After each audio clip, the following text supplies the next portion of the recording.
Yo, what up, y'all? It's your boy Rob coming back at you once again with another live stream. So before we get started, you already know what to do. If you're not subscribed to the channel, make sure you hit the bell icon twice. Smash the like button, share this video out to all of your followers, and let's get it cracking. All right, so shout out to everybody who is in the building early. It's good to see each and every one of you. If you can hear me okay and everything looks and sounds good on the screen, please give me a thumbs up or a radiation emoji in the chat. If you cannot hear me or things look and sound bad, please give me a thumbs down or an angry face.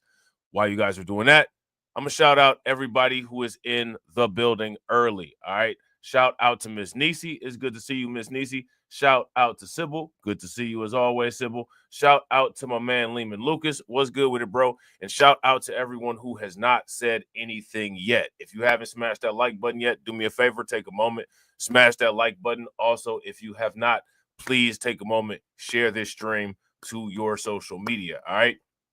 So we got a great crime cast lined up for you all today, all right? We're going to get some reactions to these interesting stories that people may or may have not heard about, all right? The first one we got to talk about, though, is just some just wildness, some mind-boggling wildness. So I'm going to just let this play, all right? And you guys can tell me what you think about it. New tonight, some neighbors are dealing with a crisis in their apartment community near Grandview Heights. They called 6 on Your Side for help because they say crime is taking over and hundreds of strangers are too. Aaron Simonek joining us live from Runaway Bay Apartments. Aaron, what you are about to show us is shocking, to say the least. Oh, absolutely, Jessica. Just imagine hundreds of people taking over this apartment complex who don't live here and don't pay rent. Now, here's my question. How do, again, how does this even happen? Hundreds of people took over an apartment complex that don't live there. Somebody make this make sense. Partying at the pool, the beach, and even the parking lot. Neighbors who do pay rent say they're concerned for their safety after even hearing gunshots earlier this month. At first glance, the Runaway Bay Apartments seem like a dream, a picturesque landscape nestled on one of these Scioto quarries. The gate is not locked. It is a free-for-all for whoever wants to come in and out of this place. But some people who call it home say it's become a living nightmare. I've had my kayak stolen, my paddleboard stolen, I've had my car broken into, but yet we can't talk to the trespassers. Carrie Cassidy has been renting here for a long time and says crime is only the start of the problems. There's a dangerous and disturbing trend happening involving pop-up events where hundreds of strangers take over the property, including the pool, the parking lot, and the Quarry beachfront. All of this on private property where they don't live or pay rent. Hey, how does this happen? So for real, somebody explain this to me.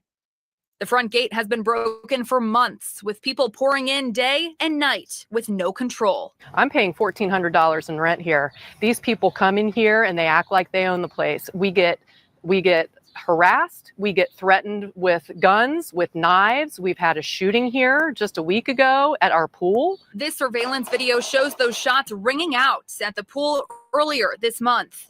I was worried about my mom because she was right there. She lives right across from the pool. I was scared to death for her. I was calling her, making sure she was okay. Renters wanting to stay off camera say there needs to be more security, accountability, and oversight. Been threatened to have my butt kicked by men, by women. Had women who have literally had their children running around this parking lot unattended. And take a look at this scene in the parking lot on. Hey, this is wild. Shout out to Brooklyn Queen. I appreciate you, Brooklyn Queen. Make sure you guys do exactly what Brooklyn Queen is saying there. Make sure you guys hit the like button. Make sure that you guys share the stream. Make sure that you tap that notification bell twice, all right? Tuesday night, hundreds of random people partying in the parking lot. Why is this allowed? Neighbors say the police, AG's office, and code enforcement claim it's all on the property owners to make things right. This is you have a legal right to a peaceful environment to live in. And it's the management's responsibility to provide that. And a handful of residents tonight frustrated over the management's lack of response. I went over to the property group's managers to ask for comment about what they plan to do in regards to this public safety concern. They turned me away with no comment tonight. Cassidy, one of many neighbors who are now looking for a new place to live. Live on. So, yeah, they don't plan on doing anything about that. Let me ask you guys this question. If you all lived there and that was going on at a place where you all lived, how would you deal with it? How would you deal with it? That's my question. So next, what we're going to do is we're going to take a look at a situation where an individual is alleged of deleting, leave like a significant other, wife, girlfriend type thing. All right. Let's see what happens with this. Give me 1 second.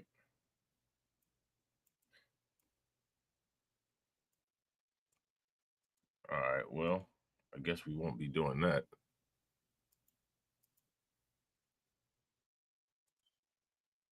Let me see. Give me 1 second, guys. I'm just trying to get this video to play here. Let's see. I'll put this up on the screen. All right, here we go. Yeah, this situation right here. Hopefully I'll be able to get this to play. Okay, yeah, there we go. Days after her ex-boyfriend bonded out of jail, leaving her family questioning the Davidson County court system. Stephanie Langston has new documents outlining the turn of events that led to the now accused killer getting out.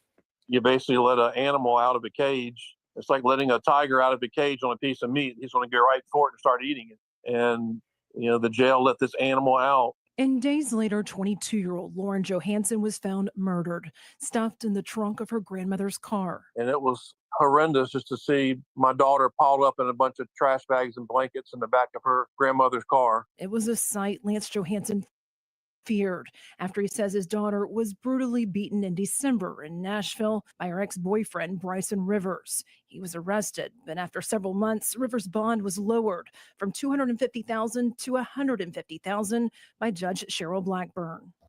Now, I want to ask you guys this question.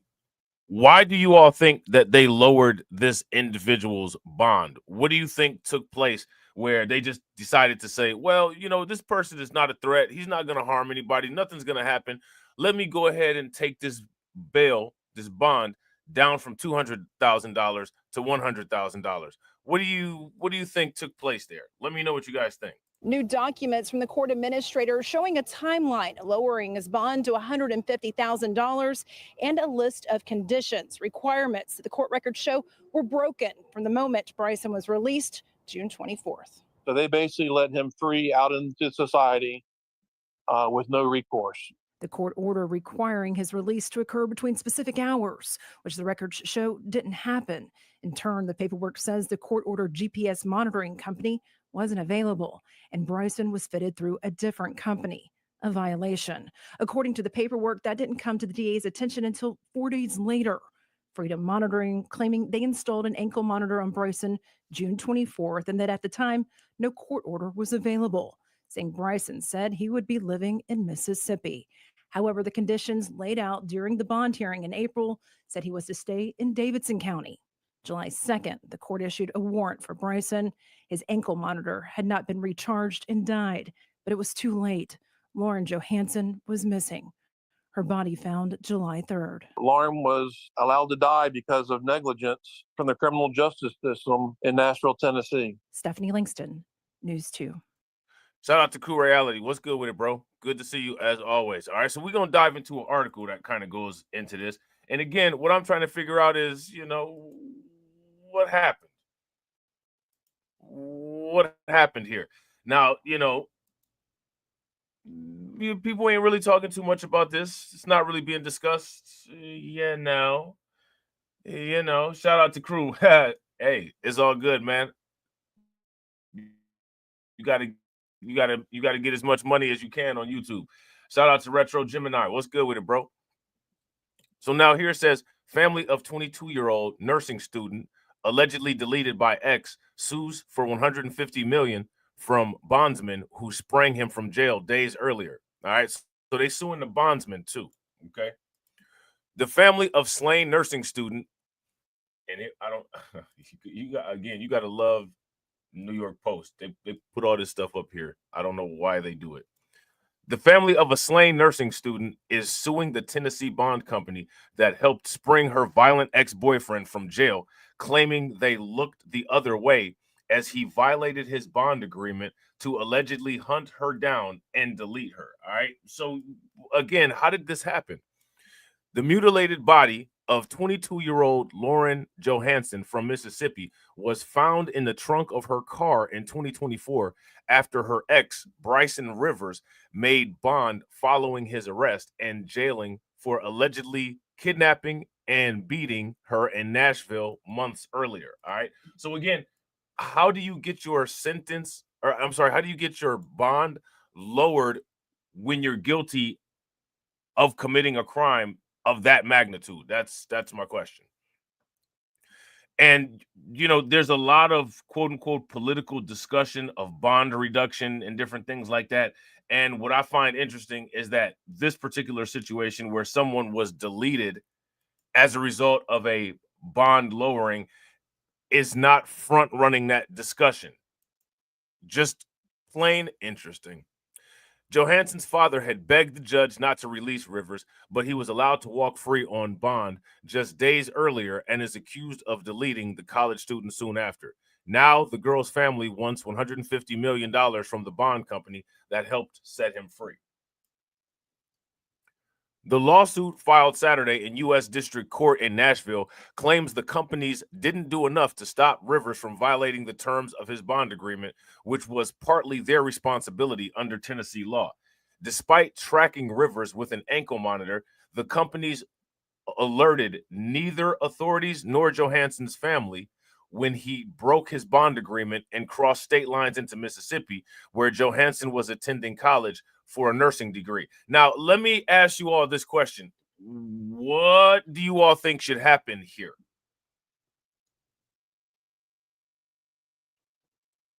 What do you all think should happen here in this particular situation? Days after Rivers traveled to Mississippi for the second time, Johansson vanished. Now, I want to ask you guys this. If the bond company had done their job, do you all think there would be a higher likelihood of this woman still being alive?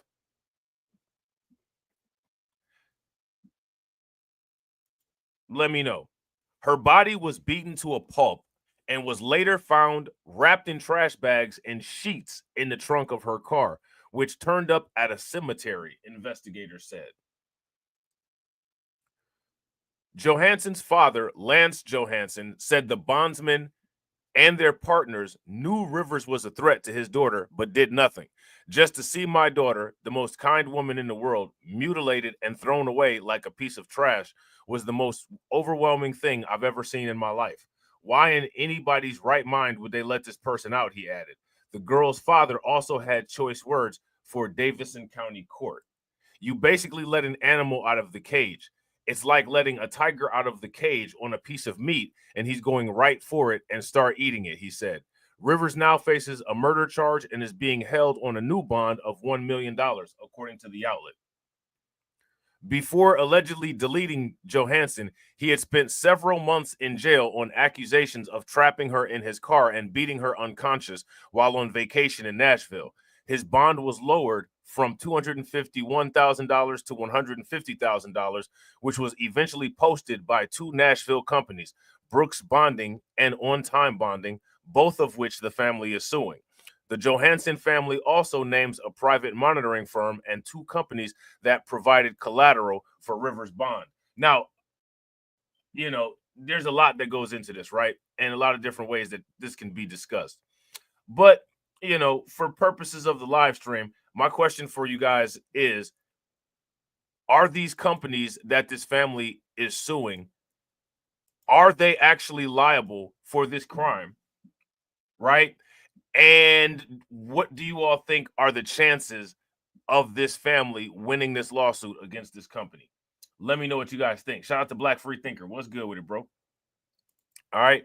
So next, we're going to talk about this quote unquote situation with these junkies.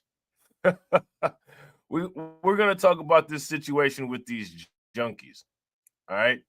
How many people have heard of these safe injection clinics and all of this weird stuff that they got going on in New York City?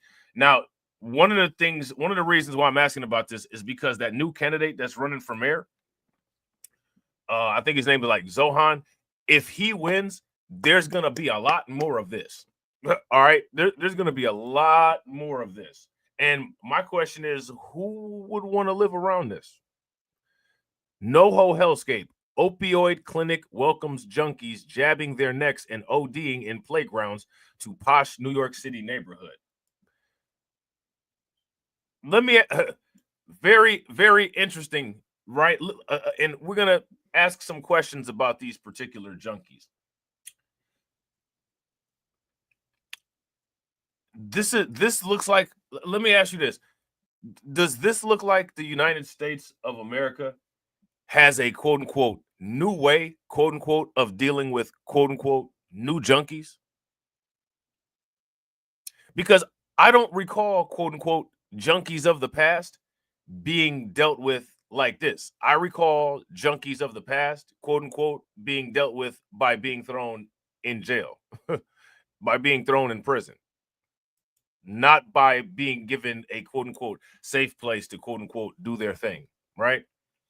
Scenes from A Night of the Living Dead are playing out a stone's throw from the famed Angela Film Center and A-Listener Apartments in NoHo, where zombified junkies and drug dealers have overtaken entire blocks. At the heart of the problem is a $30 million taxpayer-funded nonprofit called Greenwich House, neighbors said, which employs a so-called harm reduction philosophy. Critics counter that it enables addicts rather than getting them to quit. It enables addicts rather than getting them to quit. Okay. Now, again, what about the fact that using these drugs is breaking the law? Now, here's my question for you all is, where is the law enforcement element in terms of dealing with these quote unquote particular junkies? Where is that at? At its opioid clinic on Mercer Street, some 1,300 addicts are handed drugs like methadone, a narcotic given to help with withdrawal symptoms from stronger opioids like heroin, along with fentanyl test strips, which can detect the deadly chemical in drug supplies, naloxone kits, which can reverse overdoses, which is the same as Narcan. Each morning, addicts line up at 6 a.m. as if queuing up for the latest iPhone drop. That's got to be wild to see. Like, look, there it is right there. Okay.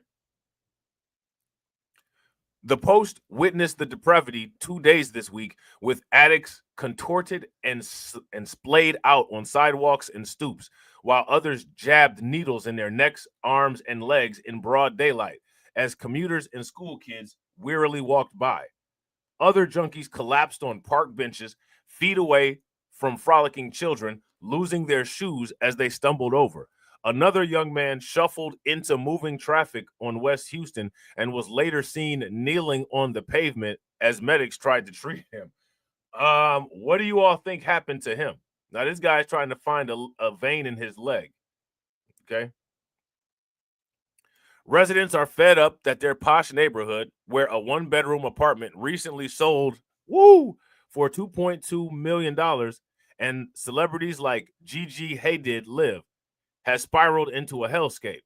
Walking on Houston between Mercer and Crosby is an absolute disaster, decried resident Linda Sondick.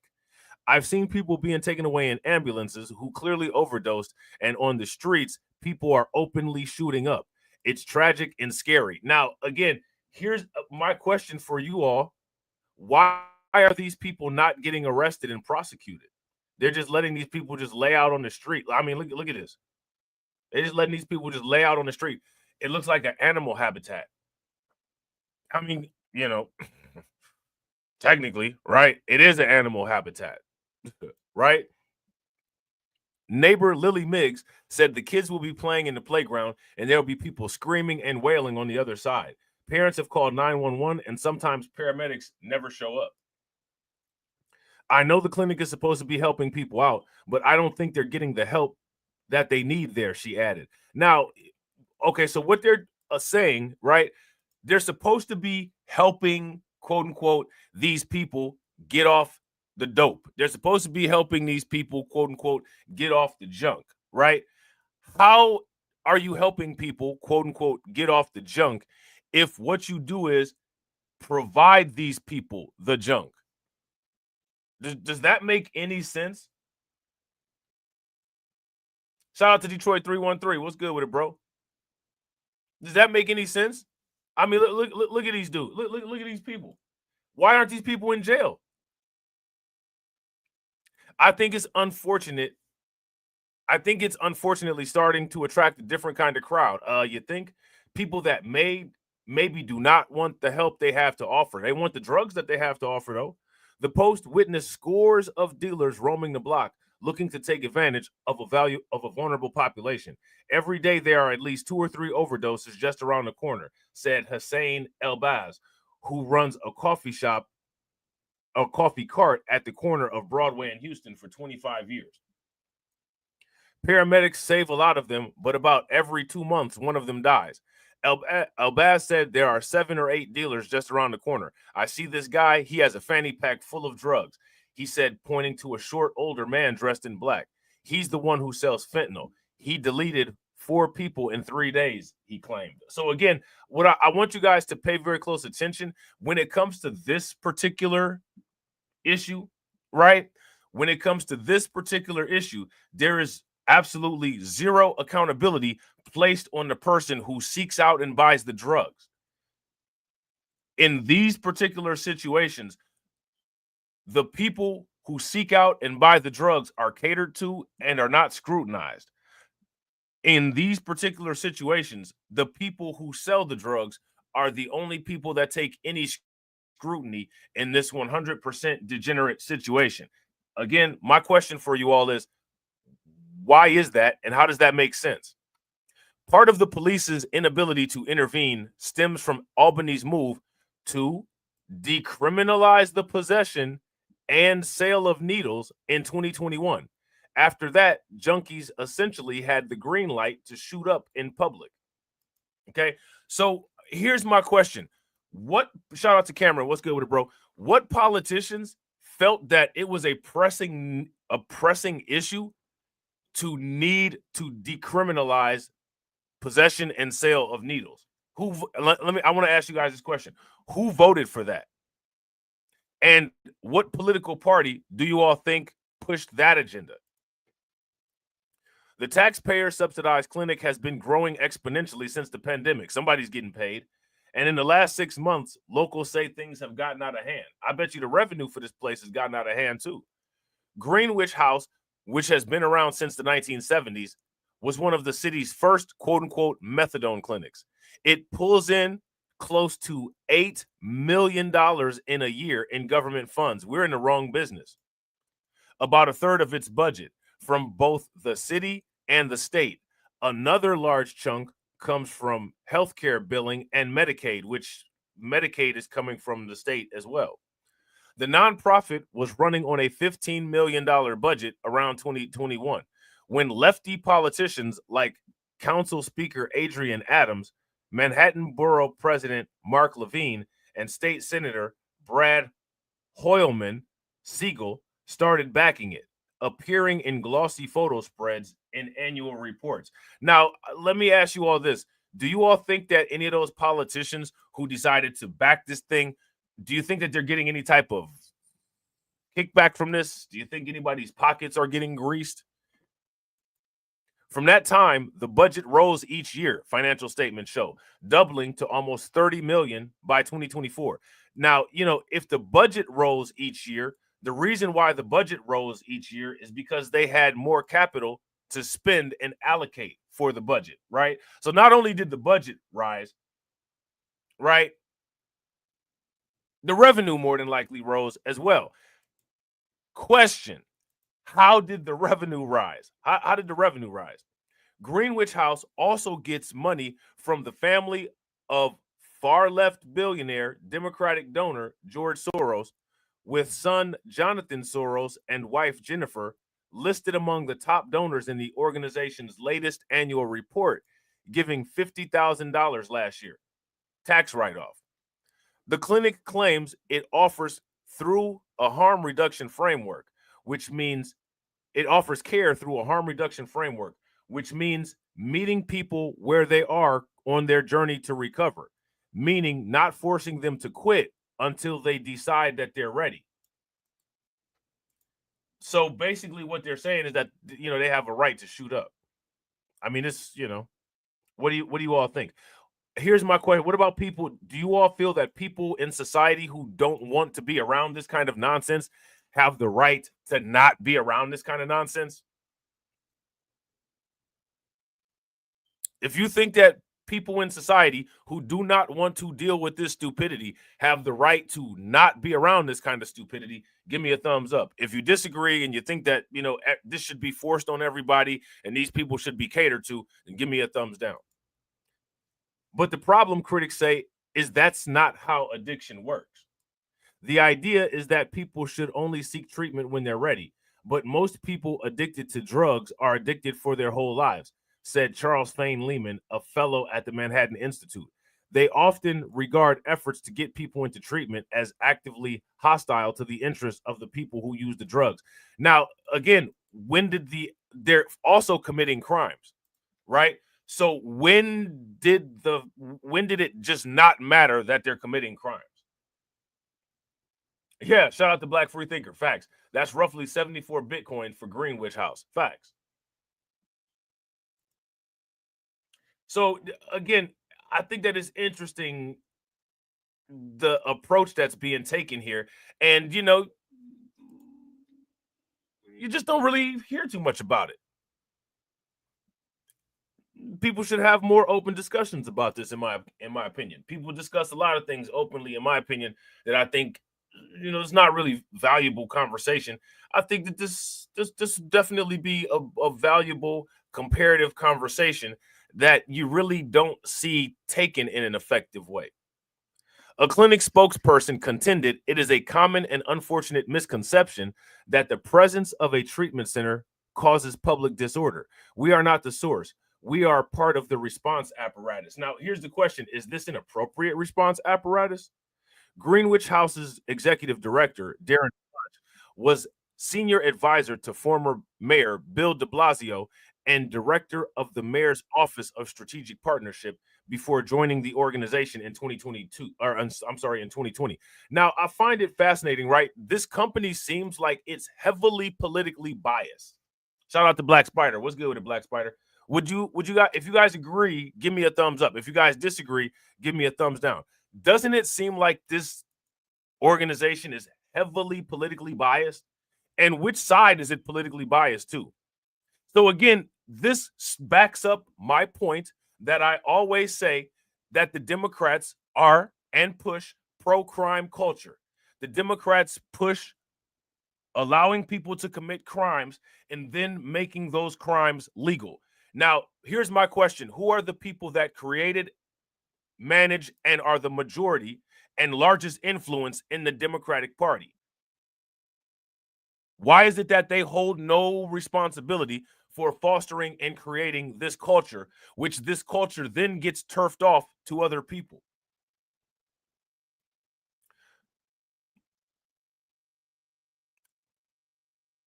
Dealing with drugs in this way,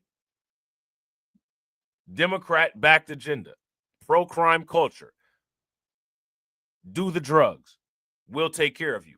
Enter the border illegally, we'll take care of you. Pro-crime culture. If you guys would agree, give me a thumbs up. If you guys would disagree, give me a thumbs down. Now, what's interesting about the Democrats and the pro-crime culture is that the Democrats push to legalize crimes that are not necessarily the crimes that are done by their oldest voter base. Are the Democrats' oldest voter base causing an issue illegally entering the United States? No. Do their oldest voter base make up the majority of heroin and opiate addicts? No. Now, what I find fascinating is that although the Democrats are pro-crime culture, when it comes to other situations, possibly, crack or cocaine, they're not pro-crime culture. They're quote unquote tough on crime. When it comes to the Democrats, as far as their quote unquote pro-crime culture goes, it seems that their pro-crime culture in decriminalizing crimes that are not committed by their oldest voter base, and their pro-crime culture to their oldest voter base by creating a media apparatus that encourages their older voter base to engage in certain crimes, but then they don't use their resources to decriminalize those crimes that their oldest voter base engages in. I find that fascinating.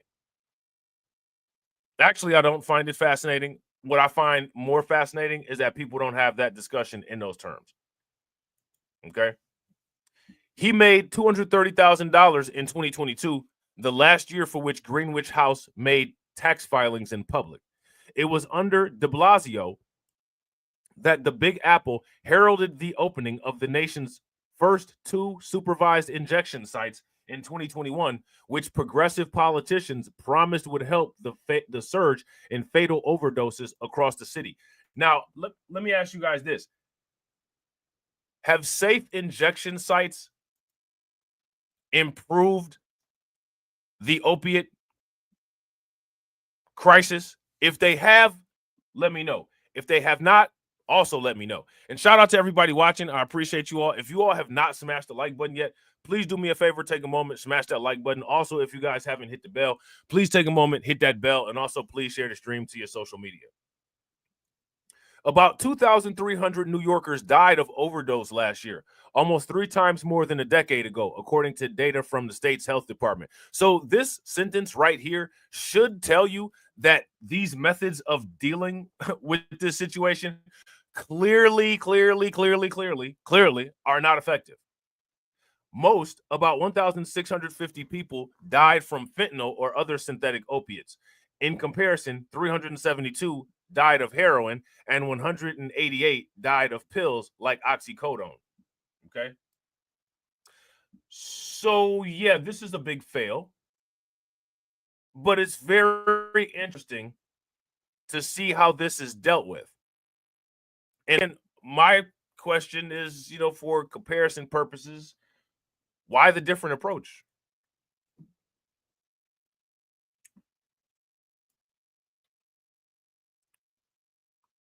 Why the different approach? Now, here's a situation that, people may have not heard about. In Texas, an individual committed a heinous crime. This individual threw a woman off of a bridge. And, quote unquote, nobody, quote unquote, is outraged. I'll be outraged for everybody. Right? I'll be outraged for everybody. Texas man confesses to snapping and strangling his missing flight attendant roommate. Okay? So when they say snapping and strangling his missing flight attendant roommate, I don't know what that means. I know what strangling means. I don't know what they mean when they say he snapped her. Okay. Oh, he snapped and strangled his missing flight attendant. Okay, I thought they said he snapped her. All right, so yeah. The guy's name is Dennis Day. Okay, he gave somebody a bad day. Let's see what they say here. Roommate Reina Nofalulure She was a flight attendant who was last seen alive in March. Her co-workers reported her missing. Her body has not been found. Fox 4's Casey Stiegel has more from the investigation. Casey? Yeah, Steve, good evening. Fort Worth police say that the... Now,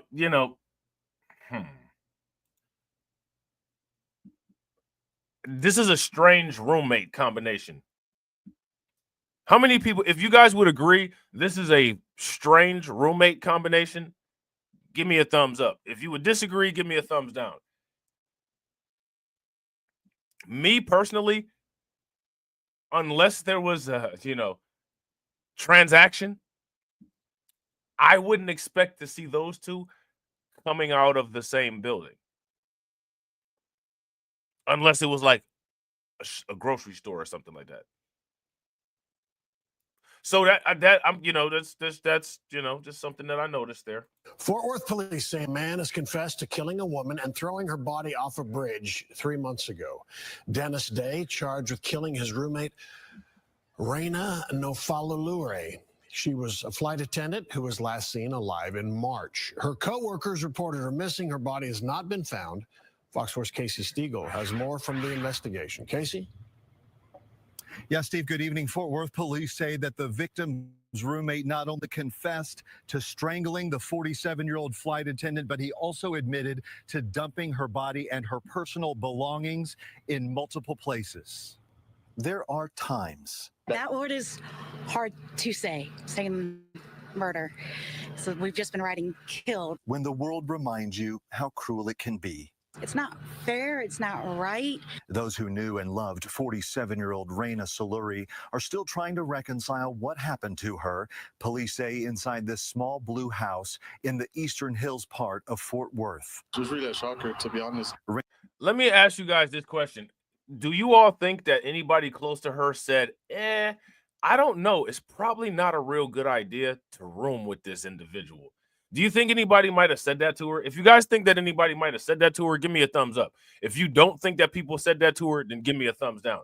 Me personally, I think, it might be a chance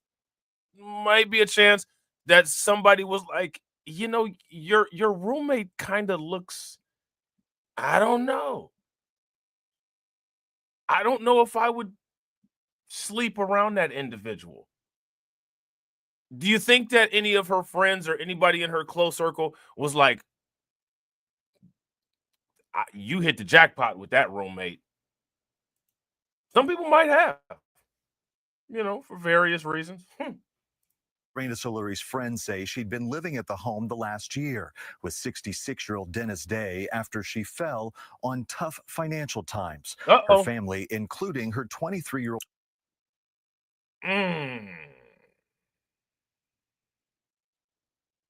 So it was tough financial times that kind of united these two in roommate commerce. Okay. On tough financial times. Her family, including her 23-year-old daughter, hadn't heard from Reina. In late March, she didn't show up for her job as an Envoy Airlines flight attendant, so her family reported her missing. Dennis Day initially told police he didn't know where she was. Detectives investigated further, and according to the arrest warrant affidavit, obtained a clip from home surveillance cameras, which shows Day on March 21st, quote, dragging what appears to be a lifeless body from the home into the backyard. She was. Now, I want to ask you guys this question, right? I don't know if this is true or not. This is just my assumption. Me personally, I think that what could have happened in this situation is that there might have been a little bit of quote unquote opportunity there, quote unquote. So one party, quote unquote, might have taken advantage of that quote unquote opportunity. And the other person might have thought, quote unquote, he was going to get, quote unquote, something, quote unquote, in exchange for his, quote unquote, kindness or hospitality or opportunity. And the other individual was kind of like, yeah, that's not the kind of party that this is. And he wasn't feeling that. And so then he might have been like, either this is going down or you got to go. And she might have been like, well, you got to give me time to get out of here. And there was some frustration there. And then there was the quote unquote fatal rage. I think that that could possibly be what happened as I'm looking at this, because again, people that look this dramatically different kind of find themselves in proximity in certain arrangements, if you get my drift, right? And I think that this might have possibly been one of those quote unquote type of arrangements. Always a great person to talk to. Like, it's a ton of fun. Reina's friends know that's her, only adding to the torment. Her body has not been recovered. Records show last Monday, Dennis Day finally admitted to police he snapped, strangled Reina, drove her body more than 40 miles away to Bowie, and dumped it over a bridge, then ditched her phone and other belongings in the river near Fort Worth.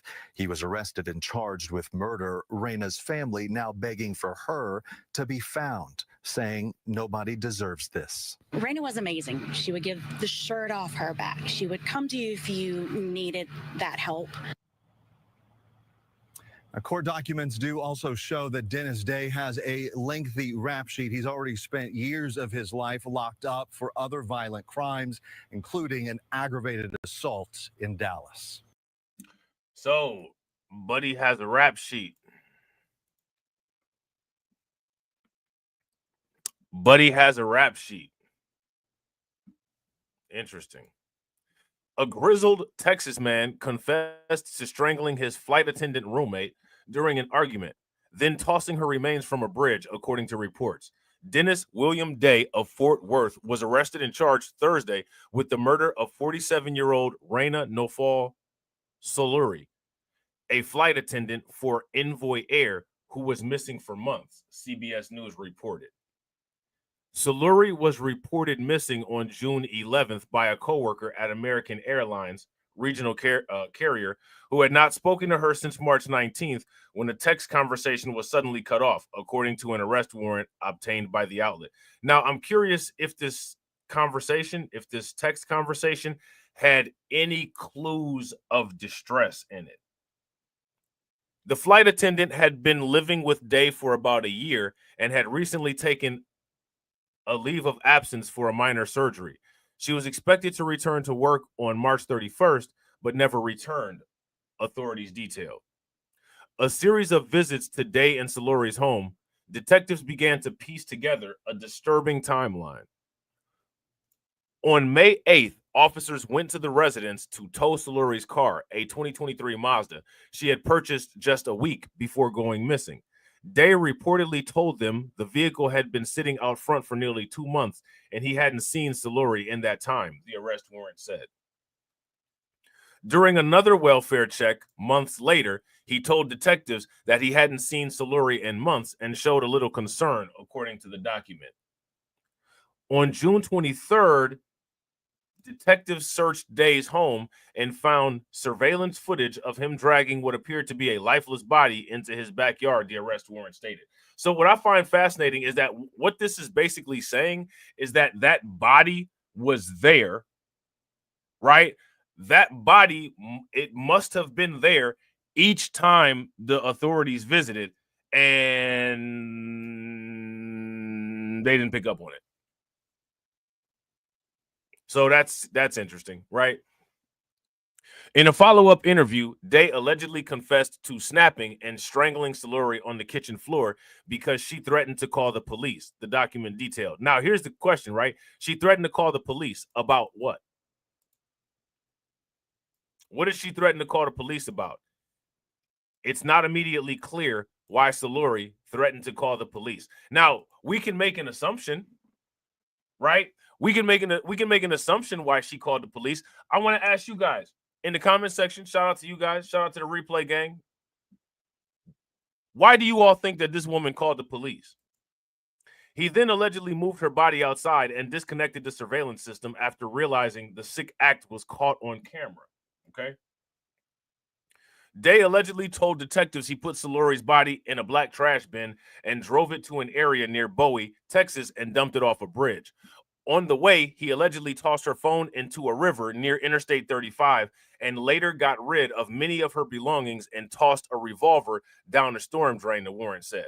Cell phone data showed that Salori's last ongoing call happened on March 21st and had pinged just before midnight near Scott Avenue, which matched where Day claimed to have dumped it, the outlet reported. A revolver matching the one owned by Salori was also recovered by police. Despite Day directing officers to multiple locations, Salori's remains have not been recovered. Flooding in the area may have swept her body away, the outlet said. Day was booked into Tarrant County Jail and has been held on $200,000 bond. Now, this is quite a crime, and this guy has quite an extensive record. Shout out to Telegram 3, I thought you'd be happy. I thought you would be happy, bro. Yeah, we bring the Crimecast back for a little bit. For a little bit. All right, so shout out to you, bro. Hope you enjoy. All right. What do you guys think about this? How many people think that $200,000 is an appropriate bond for this situation? I don't think so. I think that it should probably be a little bit more than that. I hope they don't let this guy out like they did that other one, right? So next, we're going to talk about this situation here that happened to an Australian CEO. Okay. Now, believe it or not, you probably would have rather partied with Diddy at one of those freak-offs than been here at this situation. Because at this party that this Australian CEO was at, he ended up getting fatally, quote unquote, poked to death. No baby oil. Okay. Australian CEO Greg Josephson stabbed to death during party at his mansion, and a 15-year-old boy was arrested.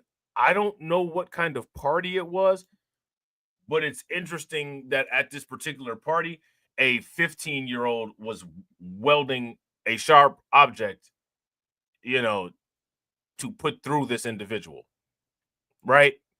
An Australian CEO was stabbed to death during a house party at his luxurious mansion Thursday night, and police charged a 15-year-old boy with murder. Greg Josephson, who co-founded youth clothing company Universal Store with his brother Michael in 1999, was hosting a large gathering of approximately 30 teenagers at his house in the Brisbane suburb of Clayfield, according to police and multiple reports.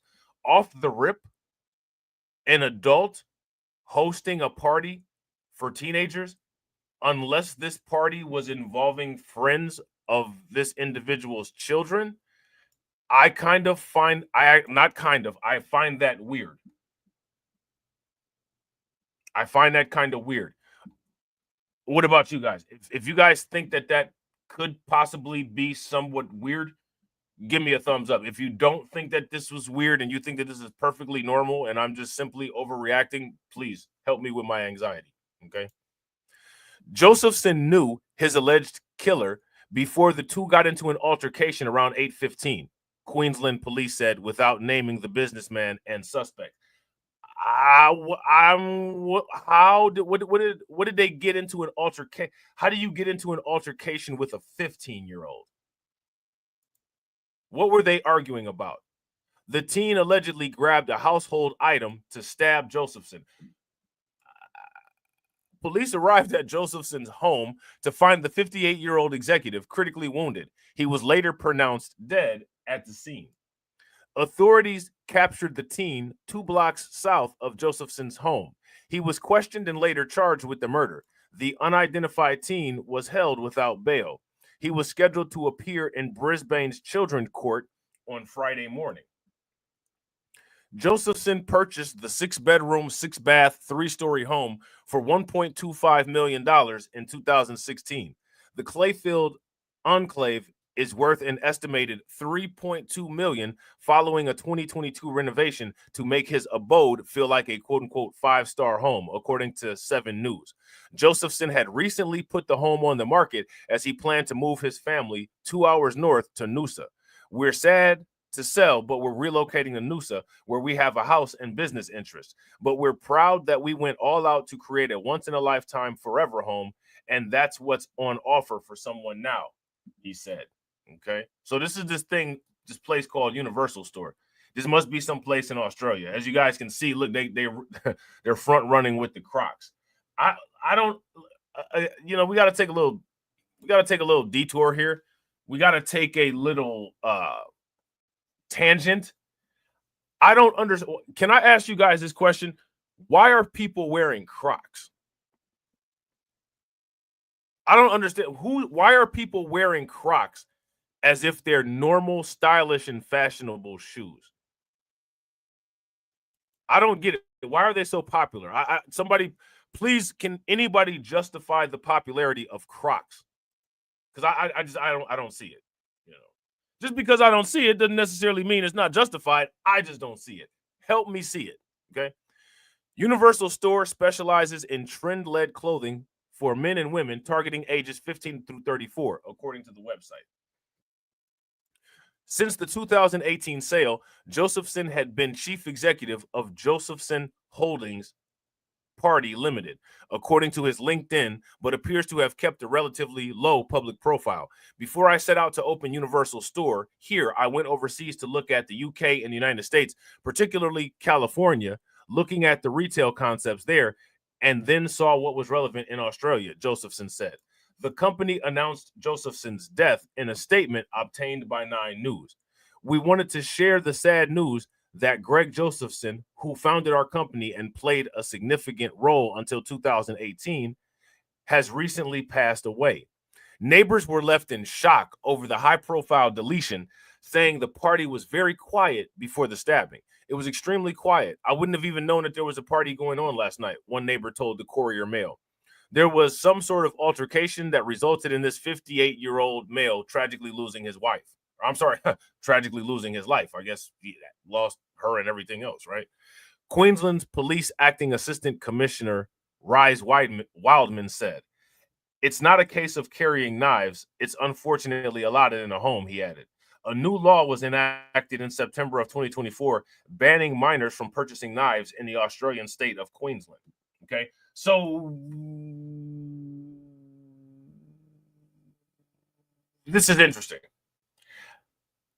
This entire article really didn't give much detail about this situation at all. We don't know a motive. We don't know what caused the altercation. We don't know anything. I think that somebody knows something somewhere, right?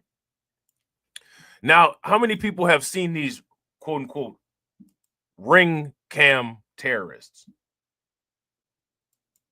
If you guys have seen or heard of these ring cam terrorists, give me a thumbs up. If you have not seen or heard of these ring cam terrorists, then give me a thumbs down. We're going to look at a ring cam terrorist, and we're going to see what ended up happening with this ring cam terrorist. And again, Jeff Bezos, they say that he spent millions of dollars on his marriage. I don't know if that was money well spent, but at least it didn't come out of Amazon's working budget, right? Nightmare neighbor who terrorized couple through their Ring doorbell gets jail time. So they put this lady up. A nightmare neighbor who terrorized the couple living above her through their Ring doorbell has been jailed for more than 3 years. Drina Gray, who is 52, harassed victims Ben and Emma, who do not want to give their surnames, morning, noon, and night, a judge said. Ben, who was 32, bought his first flat in Wandsworth, southwest London in 2022. But when council tenant Gray moved into the flat below his the following April, his life changed. And I don't think his life changed for the better. So this is the ring cam terrorist right here.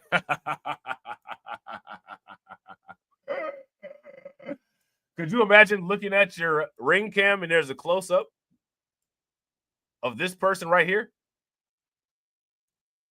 If she was on my ring cam, the first question that I would ask would be, how long has she been hovering on that broomstick in front of my ring cam?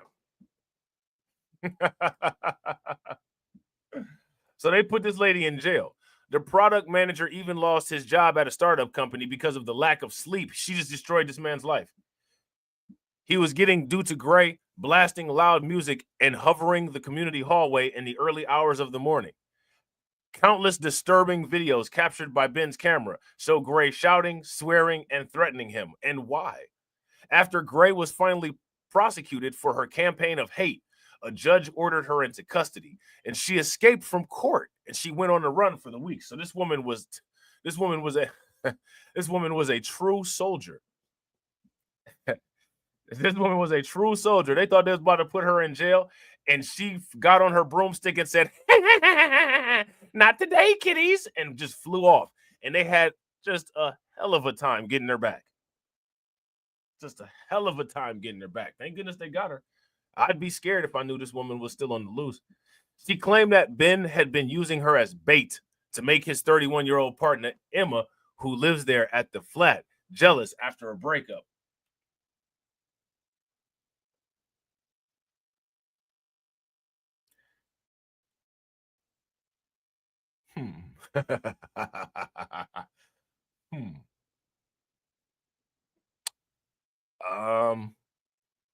I don't know if I buy that story. How many of you all buy that story? You know, for reasons that don't need to be disclosed at this particular moment, I don't necessarily know if I buy that story. I don't buy the story. I'm sorry. I don't believe that. She should be doing jail time for that unbelievable story, if you ask me. She claimed that Ben had been using her as bait to make his 31-year-old partner, Emma, who also lives at the flat, jealous after a breakup. He was showing her off on IG. Look at this pretty young thing that I got. Ha! Emma ain't never got nothing on me. You know what I'm saying? Okay. But jailing her for 40 months, Judge Peter Lauder KC told her that she'd harassed the couple morning, noon, and night. You made the lives of your neighbors hell, he said. You persistently harassed them morning, noon, and night. Despite orders being obtained to seek to prevent you from behaving in the way you did, you continued in your campaign. It may well be that you were under the influence of alcohol, but that's not an excuse. It's an aggravation.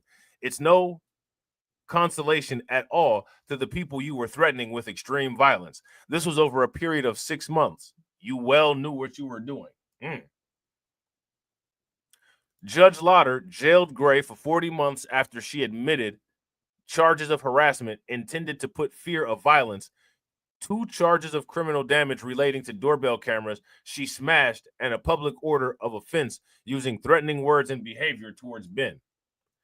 Further, a charge of failing to comply with a community protection notice was dealt with by way of a 2-year conditional discharge at Wimbledon Magistrates Court in June. Ben, who claims he recorded 140 separate incidents of harassment over 18 months, has complained previously of the way Gray's case was dealt with by the authorities, including by the Metropolitan Police, Wandsworth Council, and court services.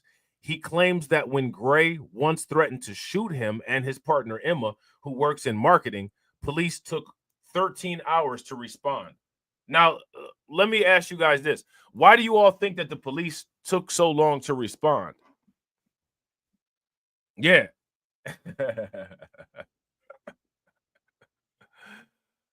Why did the police take so long to respond?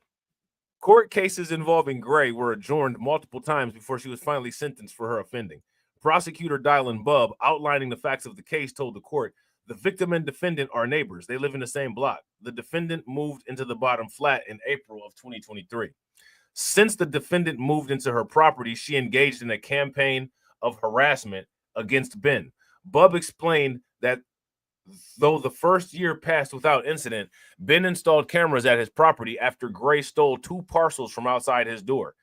In May of 2024, He said Gray broke the first of 2 Ring doorbell cameras, which cost $137 each, by punching it repeatedly. I mean, she just was punching this thing until she broke it. Do you think that he got scared when he saw what she did to the Ring camera and said, this could be me at some point? You know what I'm saying? The way that this lady is punching this Ring cam, this could be me at some point. Yeah, I think that realization might have occurred. Bub told the court that after Ben reported Gray's harassment to police, she continued to make threats, including one threatening to burn his house down. He continued, "It's not me you have to worry about, it's Chris. We need a nice fire, don't we?" So, I mean, you know, she's just going ham.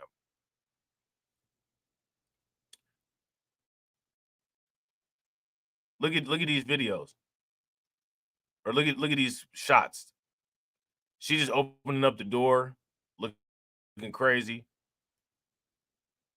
Now, what would you do if you saw this being used to make his girlfriend jealous? I don't know what his girlfriend may have looked like, but based on how this woman looks, it's almost guaranteed. It's almost guaranteed that his girlfriend looked better than her. It's almost guaranteed. It's almost a sure thing. I don't know too many. You don't really have to do much to find somebody that looks better than that person there. Okay. Now, we're going to talk about this situation where some valuables got stolen. Okay.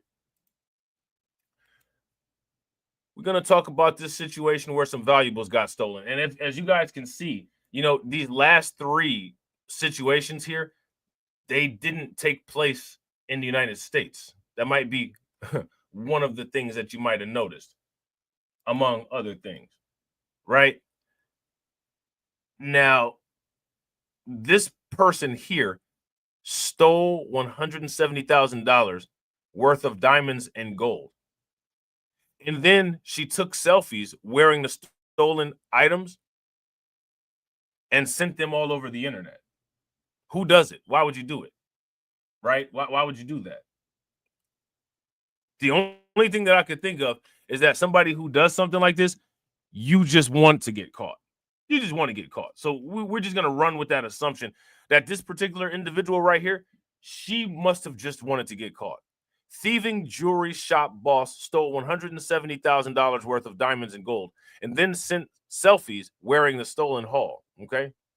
A woman who stole over $165,000 worth of diamonds, silver, and gold from a jewelry shop she managed has been jailed for over 2 years after she sent selfies wearing her stolen haul.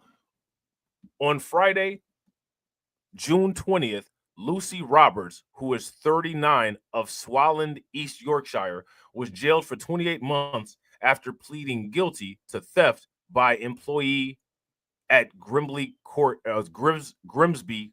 Crown Court. Humberside police said staff at luxury jewelry shop she managed, Daniela Draper in Beverly, became suspicious after Roberts started to take jewelry home with her. Now, here's my question. How was she just allowed to take jewelry home with her? Let me ask you guys this question. Do you all just take things home with you from places that you work at? If you do, you have that type of job where you're allowed to just take stuff home with you, give me a thumbs up. If you don't have that type of job and you've never just, quote unquote, taken things home with you, then give me a thumbs down. And shout out to everybody that's watching. I appreciate you guys. If you all have not smashed the like button yet, please do me a favor, take a moment, smash that like button. Also, if you haven't hit the bell, please take a moment, hit that bell, and also please share the stream to your social media. The thief told colleagues she was just working from home and sorting stock for the shop's workshop. And I mean, who would believe that? They actually believed it. She handed in her notice to the shop after working there for a year and jetted off on a cruise. She was taking stuff home and not bringing it back. And she's only getting 28 months in prison. She made out pretty good, if you ask me.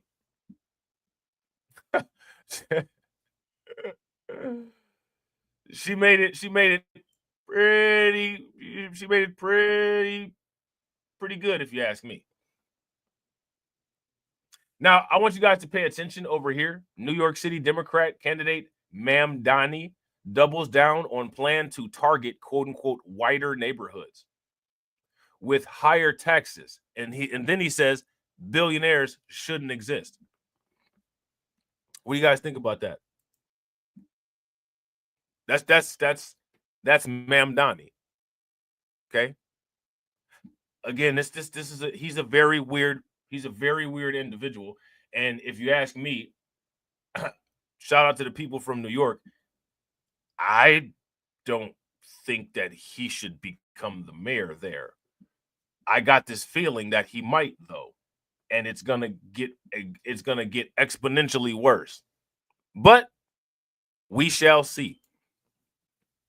Her colleagues became more suspicious when she started to send selfies where she was wearing luxury jewelry that they knew she hadn't purchased. Where'd she get it from? Well, I got it from work. This is one of the workplace benefits. Police were contacted and investigations found that Roberts had made several fraudulent return transactions and falsified stock takes. A search of her bedroom found thousands of pounds worth of jewelry strewn around in boxes beneath her bed and cupboards. Police intercepted her on her return at Heathrow Airport, where she was found wearing a substantial amount of stolen jewelry, with more found in her suitcase. Later, detectives reviewed body camera footage of Roberts as she was escorted through the airport and saw she had been removing jewelry in an attempt to dispose of it. At a police interview, Roberts denied the allegations of theft and said she'd borrowed jewelry from one of her ex-colleagues and said the rest of the jewelry had been planted in her suitcase. Now, here's the question. Who planted the jewelry in her suitcase? Yeah. Shout out to Carlton. What's good with it, bro? Carlton says, Mamdani will probably come for our crypto. Yeah, I wouldn't disagree with that. If you guys, he'll probably, if I'm not, I could see an individual like Mamdani creating a quote unquote special Bitcoin tax. If you guys would agree, give me a thumbs up. If you guys would disagree, give me a thumbs down. So at this police interview, Roberts denied the allegations of theft and said that she borrowed jewelry from one of her ex-colleagues and said the rest of the jewelry had been planted in her suitcase. Humberside Police Detective Sergeant Krista Wilkinson said Roberts was an entrusted member of the shop responsible for managing the store, and whilst working at the jewelers over the course of a year, stole an estimated $169,882 worth of jewelry and cash. Now, here goes my question. How come she wasn't wearing the cash? She should have wore the cash. From her bedroom, 269 items worth a total value of $147,113 were recovered. And when she was arrested at the airport, Roberts was wearing approximately $1,383 of stolen items, as well as 22 items. 18,912 worth of jewelry was located in her suitcase. Without a care in the world, dripping in diamonds, thinking she had deceived everybody, Roberts was arrogantly posting on social media and sent pictures boasting to her ex-colleagues about the great time she was having on holiday, not thinking they would realize what she had been doing. I mean, I don't understand.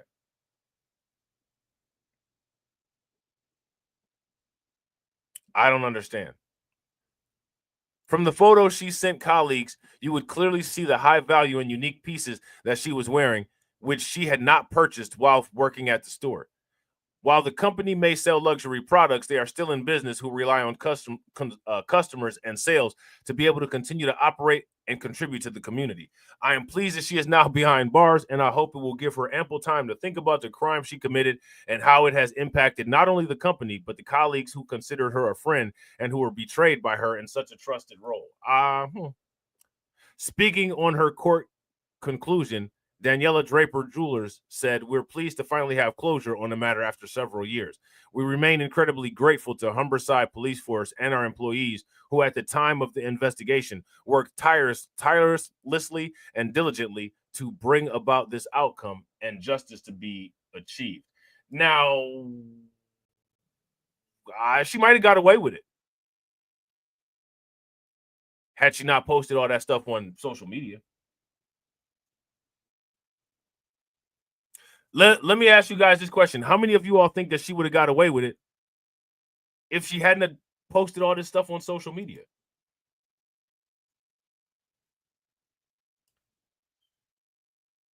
Why did she do that? Give me 2 seconds because I got to find something, okay? I got to find something. While you guys are so kindly giving me those 2 seconds, if you haven't smashed the like button yet, please do me a favor. Take a moment, smash that like button. Also, if you guys have not hit the bell, please take a moment, hit that bell, and also please share the stream to your social media.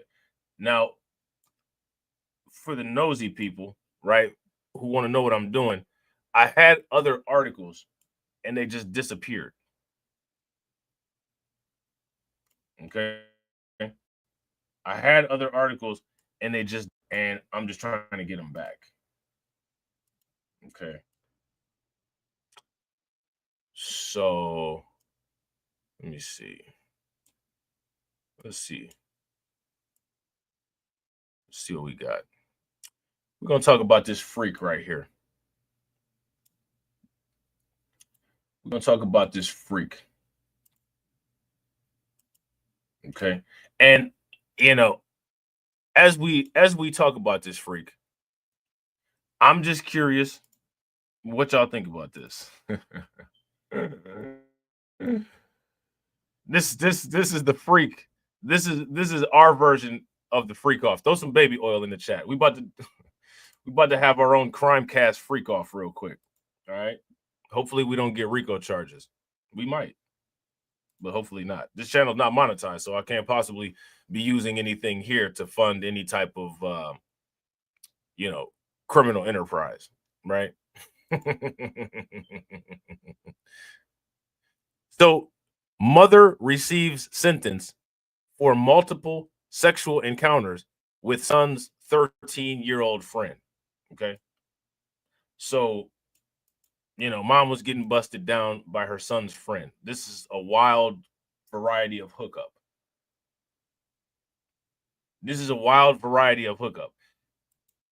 I mean, this is just bizarre, right?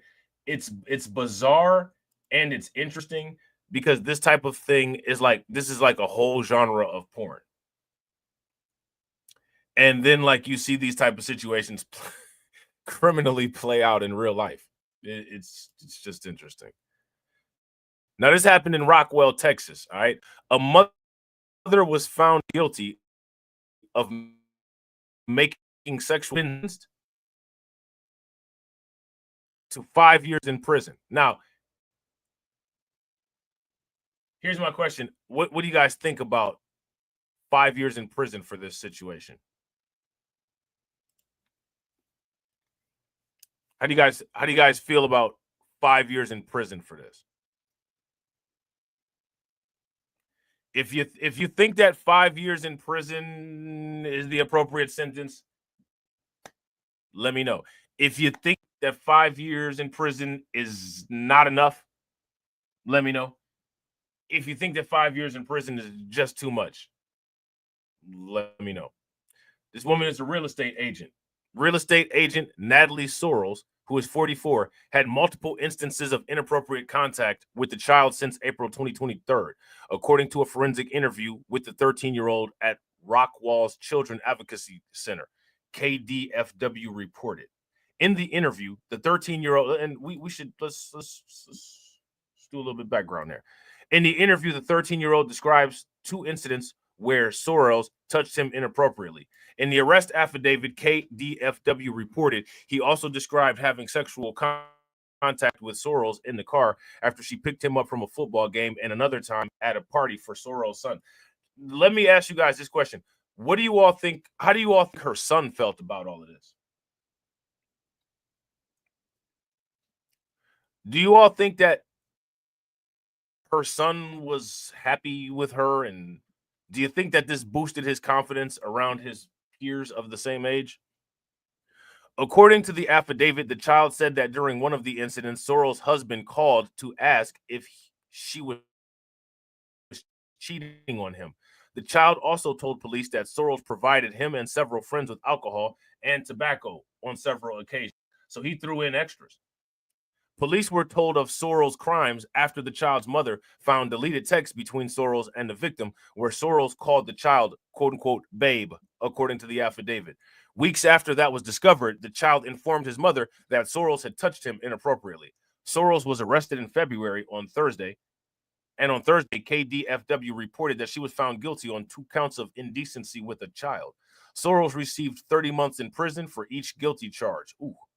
With the sentences to run consecutively, not concurrently, totaling 5 years. She will also be required to pay a $10,000 fine.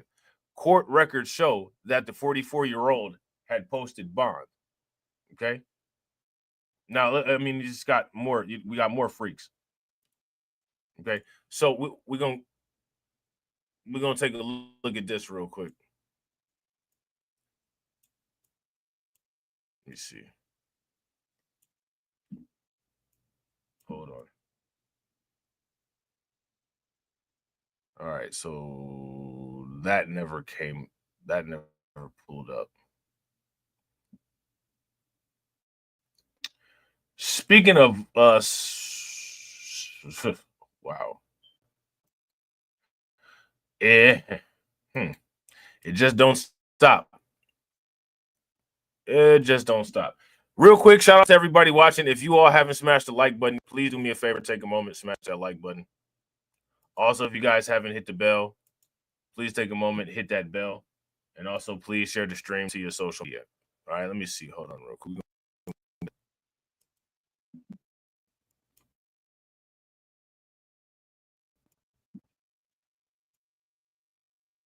All right. Yeah, we're going to get that up out of here.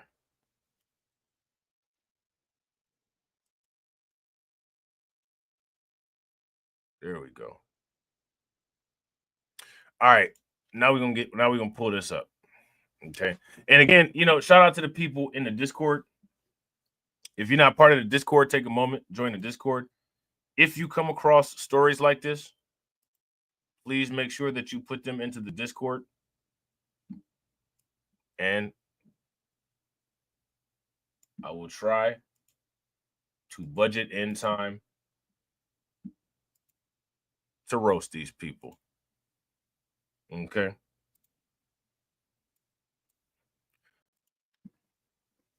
How ISD head coach accused of what you see there on the screen.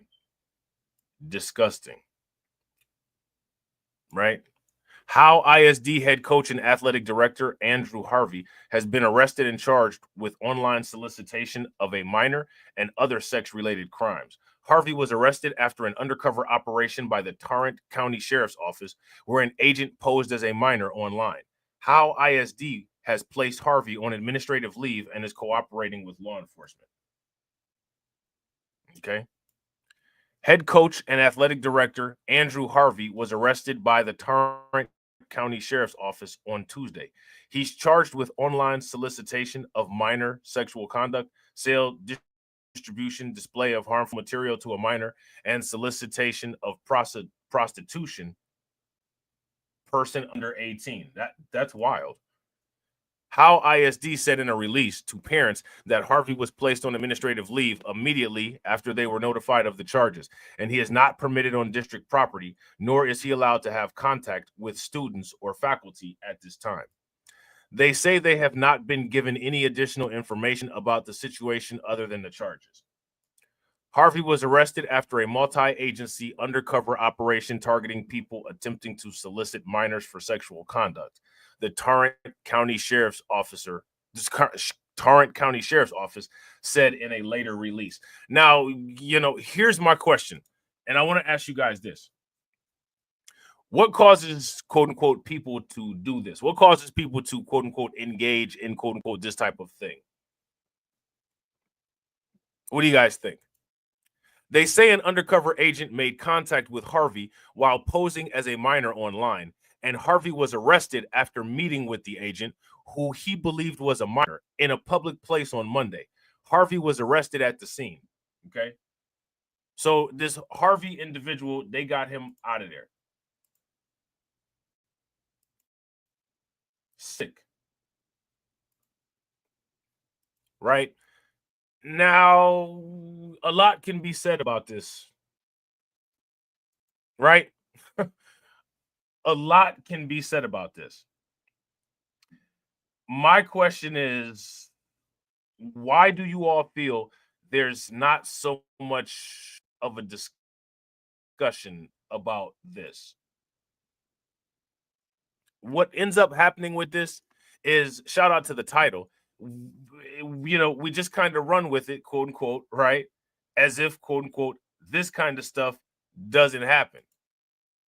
And, this kind of stuff, it doesn't happen, I guess, if you just ignore it, right?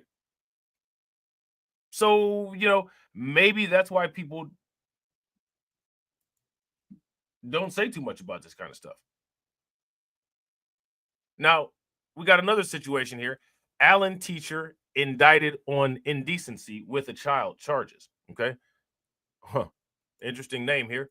Austin, quote unquote, White, who's 29 years old, and Allen elementary teacher, was indicted on 4 charges of indecency with a child involving sexual contact. Okay. The alleged incidents occurred in September, and White turned himself in after the indictment. Allen ISD removed White from the classroom after the initial allegations. Okay.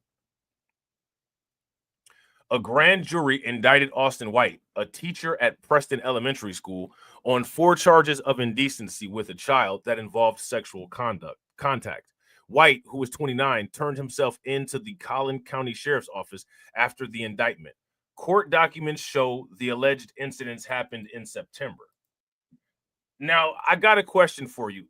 If you want to try to, quote unquote, keep the schools safer, my question is, if you all had the authority, what would be your method of screening so that people like this, quote unquote, didn't seep through the cracks?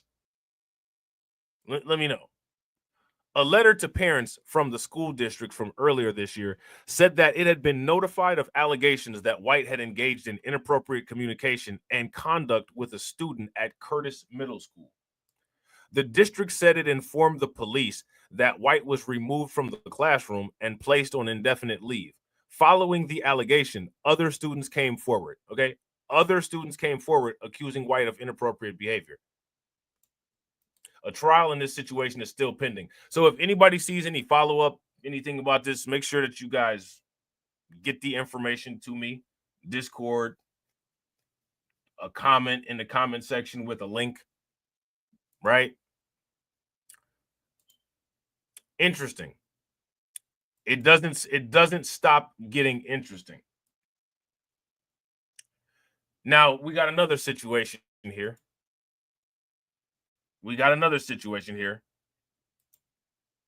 And remember, shout out to the wallpaper, right? Channel.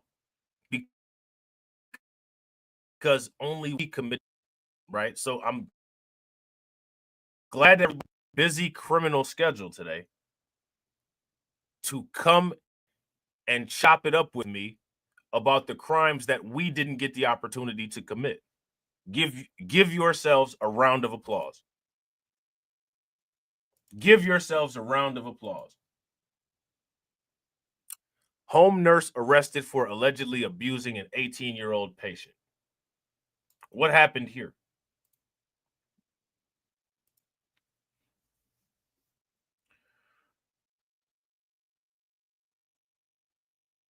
That's my question. Don't be shy now. What happened here? Okay. So this took place in St. Cloud, Florida. How many people have ever heard of this place called St. Cloud, Florida? If you guys have ever heard of St. Cloud, Florida, give me a thumbs up. Let me know what St. Cloud, Florida is like. Is it a nice place? Is it worth me going to and enjoying some Florida water? Shout out to FN Mecca, right? And Gunna, who's free now. We go down there and get some Florida water, right? A home health nurse has been arrested after allegedly being caught on camera abusing an 18-year-old patient who is, quote unquote, unable to defend herself due to her mental condition, police said. Nia Ayers, who is 24, faces charges of aggravated abuse of the elderly or disabled, according to St. Cloud Police Department on Thursday. The abuse was discovered when the victim's mother, which, if she was elderly, how old is the mother? Oh, elderly or disabled. Okay, so she must have been disabled then. Noticed cuts and scrapes on her daughter's face, prompting her to review footage from the family's home security camera. The video showed Ayers repeatedly tapping the victim's mouth shut, ripping the tape off, holding a washcloth over her mouth, and shaking the nonverbal patient's BiPAP breathing machine while it was connected to her nose. Why would you do that?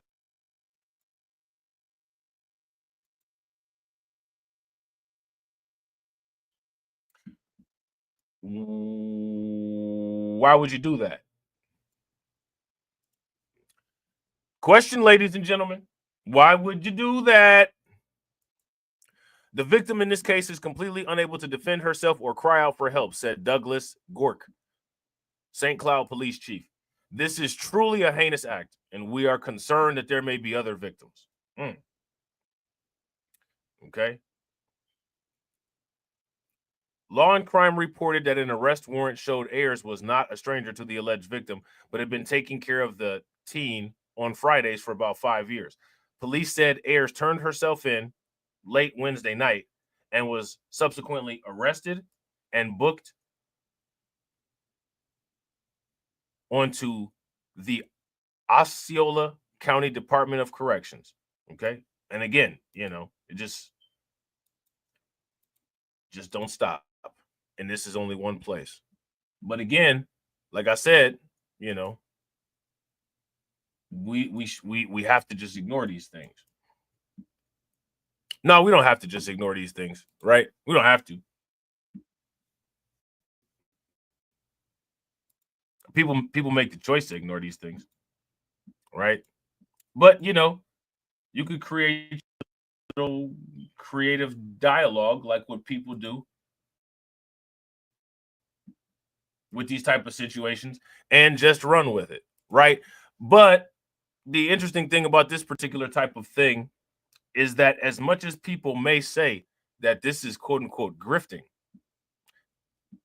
this is not very profitable. This is not very profitable.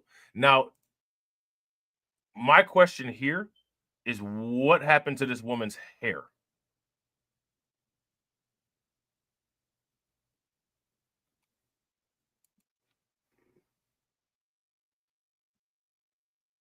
Anybody got any thoughts on that?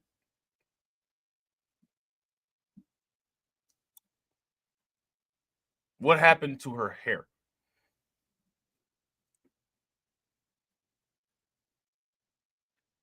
She looks like she's recovering from a cruel joke. Maybe somebody decided to pour some super glue into a baseball cap and not let her know that it was there. And she put it on her head and got to wherever it was that she was going and unknowingly ripped the hat off. And it left her looking like that. I don't know. I'm just curious what happened. Something happened there. Somebody took a lot off the top, right? Couple allegedly physically, sexually abused teen. Then they starved her. Then they forced her to take drugs. Take these drugs. Here. You know what I'm saying? Like, what? A couple in Arkansas was arrested for allegedly abusing a teen girl for years. How did they even get into this situation where they're abusing this quote unquote teen girl? How did they get into this situation? Why was the girl there? Who were the people that gave her access to this teen girl? That's the question. It's alleged that the couple's abuse included sexually assaulting her, starving her, forcing her to take drugs, and physically harming her. The 34-year-old Daniel Kaler and 28-year-old Annie Kaler were arrested on May 9th. The arrest came after the teenage girl reported being abused at home to her school counselor. According to KNWA, the girl told police that she'd been repeatedly raped by Daniel Kaler for years until Annie Kaler stopped him. Despite this, the teenage girl claimed that she suffered more abuse from Annie Kaler than from Daniel Kaler. And again, you know, you just asked this question, what was the situation here? Was this girl a adopted child, or was she like a relative that they ended up getting custody of somehow? What was the situation here?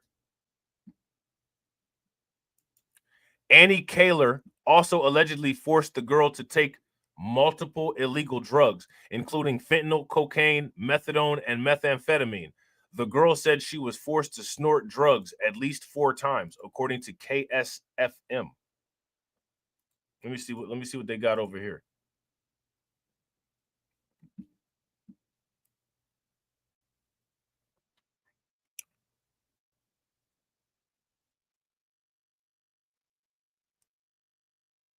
Yeah, this is kind of wild.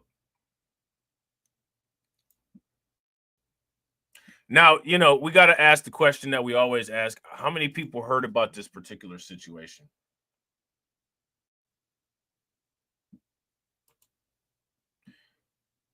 If you all heard about this particular situation, give me a thumbs up.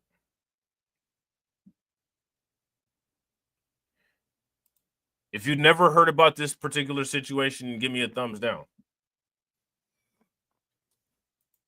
And again, my question is, you know, why do you think that people didn't hear about it? There's no discussions going on Twitter about this. The relationship between the couple and the girl is not clear, but in April, the girl told police that she finally felt safe enough to report the abuse. She said that she could no longer live with the guilt of thinking it was her fault. In total, Daniel Kaler was charged with rape, terroristic threatening, endangering the welfare of a minor, sexual assault, and permitting the abuse of a minor. Annie Kaler was charged with introduction of a controlled substance into the body of another person, permitting the abuse of a minor, terroristic threatening, battery, and endangering the welfare of a minor. Now, again, if you ask me, when it comes to this particular situation, it seems to me like a lot of detail has been left out.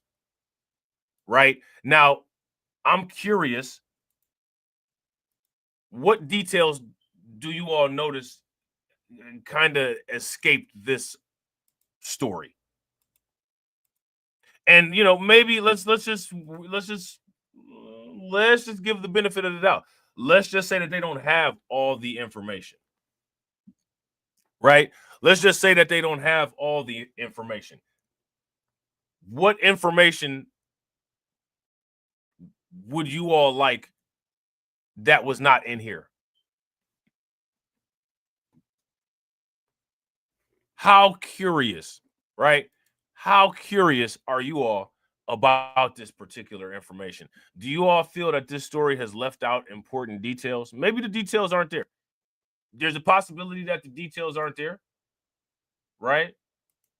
But there's also a possibility that the details have been quote unquote truncated. Regardless of what happened to the details, my question for you all is, what details are you all interested in that you feel they could have given us? Because I think there's a lot of stuff that got either left out or that they don't know, which is kind of bizarre that they don't know, right? Benton County couple arrested for alleged years-long sexual abuse, forced drugging of girl. How do you abuse somebody? Like, how does this happen for this long? Victim told investigators Daniel raped her multiple times across 4 different locations over 3 years. Okay.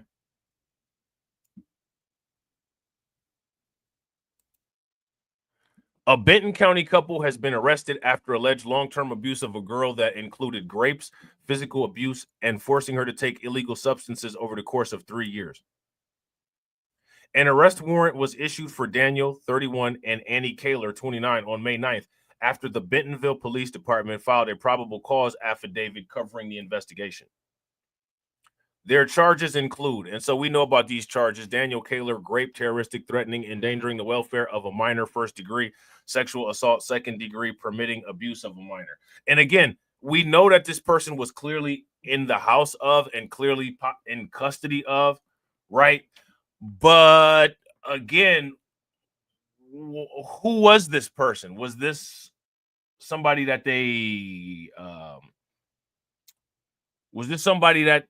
was a family member? Was this somebody that was adopted? What was the relationship here?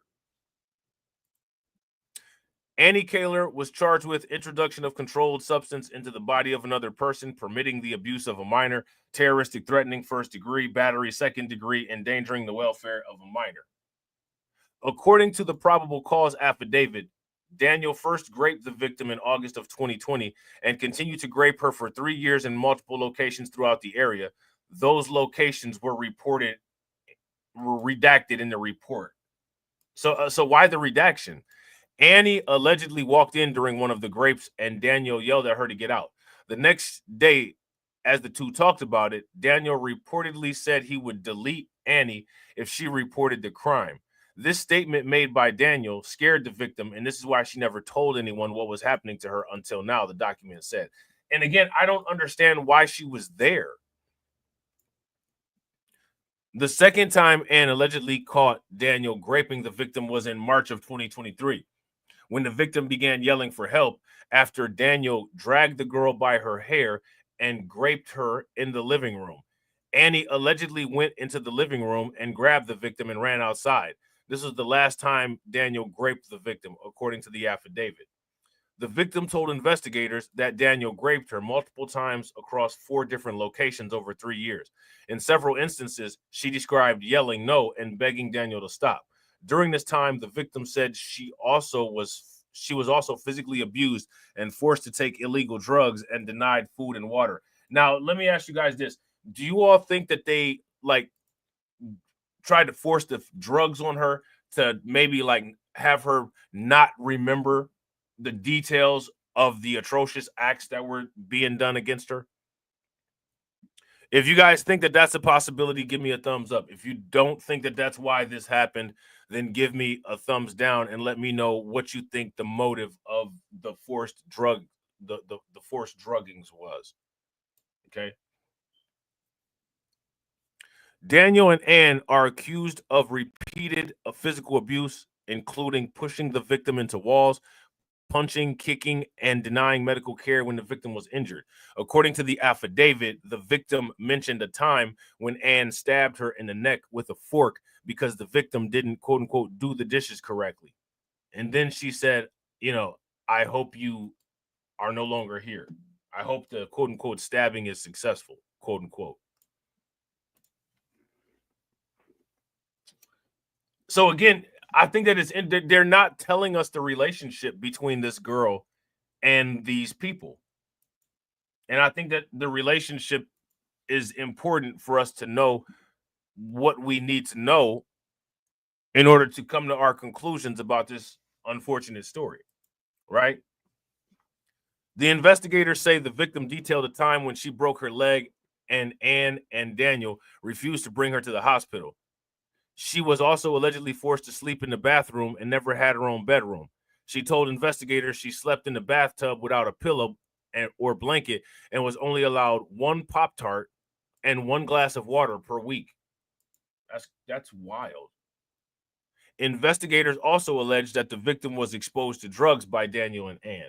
Those drugs included fentanyl, cocaine, methadone, and methamphetamine. She had also told us that she didn't want to try. She told Ann that she didn't want to try the drugs, but Ann forced her to snort drugs at least 4 times. Daniel and Ann are also accused of forcing the victim to complete drug deals with other users.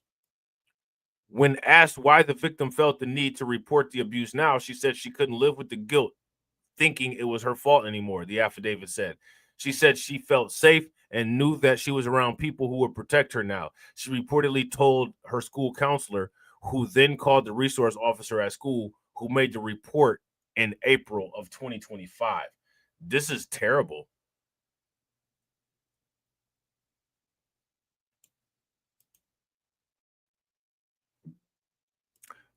That's a terrible story. We got another one.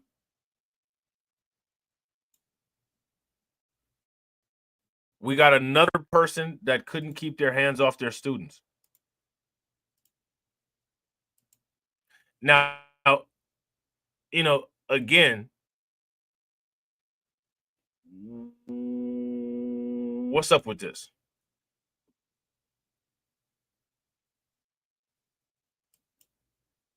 Why does this happen so often? Let's see. Hold on real quick. Oh, there we go. Okay. Sorry about that, you guys. This is very common. And again, shout out to the people who are new to the channel, right? If you watch all of the playlists, if you watch all of the videos, you'll ask yourself a lot of questions, which I don't think is ever a bad thing. I think that people should always ask themselves a lot of questions. Former Saint X employee began a relationship with a student. So she had a relationship with the former Xavier High School or former St. Xavier High School employee that admitted to engaging in an inappropriate relationship with a student began her 3-year-long prison sentence. Emily Nutley, interesting name, was reportedly a supervisor for a program intended to help struggling students with academics, but began a relationship with one of the students in the program, despite the student only being 17 years old at the time. Nutley allegedly performed oral sex on the teenager on and off campus and had sex with him in her office on school property after hours. She was sentenced to 3 years in prison after pleading guilty to 2 counts of sexual battery in April. Authorities reported she had started her sentence on June 23rd and is expected to be released or eligible for parole on June 9th of 2028. Okay, now look what we got here. Middle school student accused of graping student in classroom over several days. What the hell?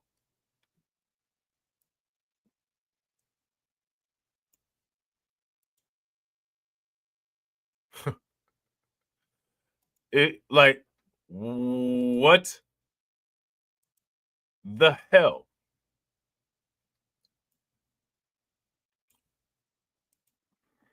These teachers are off the chain.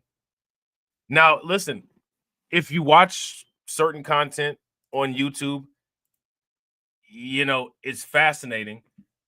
A lot of quote unquote people say that they just have to take their poor children out of public schools.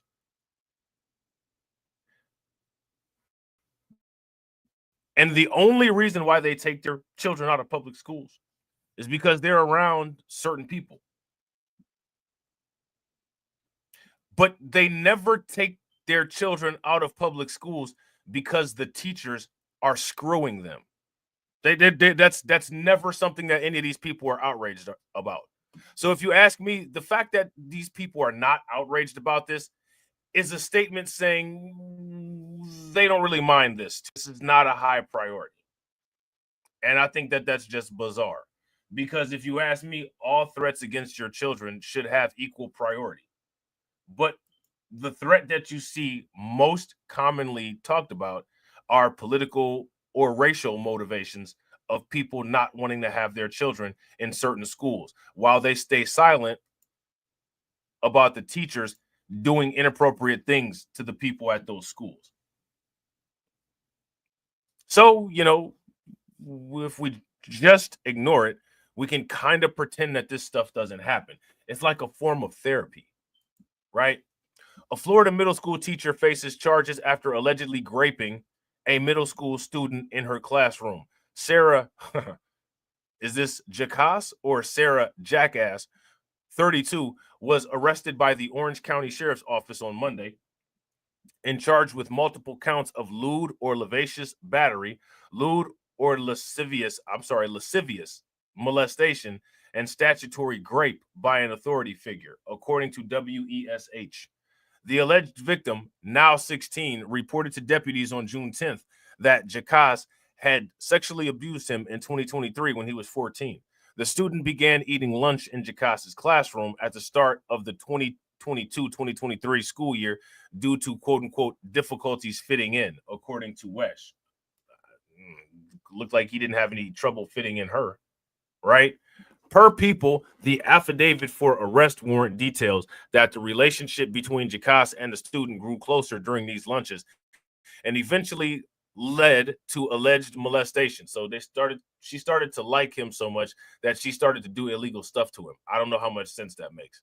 The student claimed that their interactions escalated from hugs and kisses to sexual abuse. Jackass allegedly communicated with the student outside of school, initially through text messages. The student's mother discovered the messages and instructed them to stop, reports WOFL. Jackass allegedly then created a fake Instagram account to continue contact, and according to the affidavit, she allegedly wrote, "I just had sex with my husband, and it wasn't the best, but I imagined it was you." Imagine telling that to a minor. I mean, I'm not trying to be funny, but the person probably didn't even really care.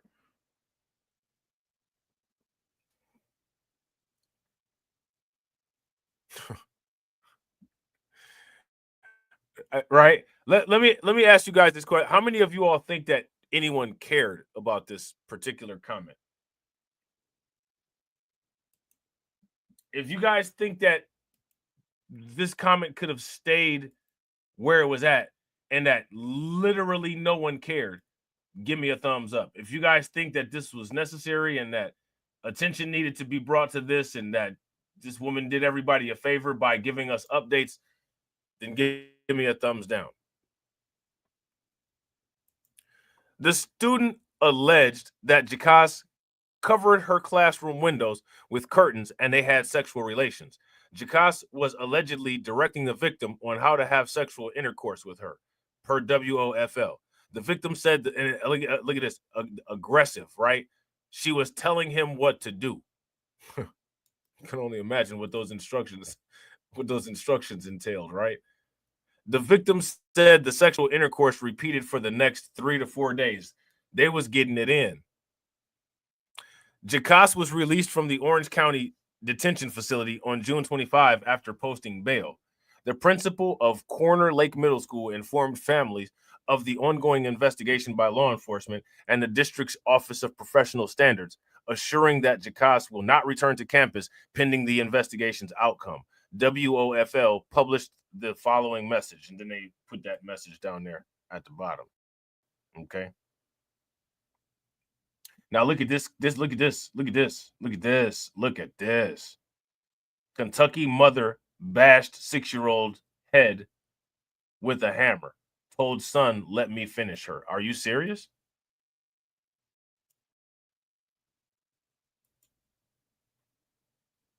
What's up with that?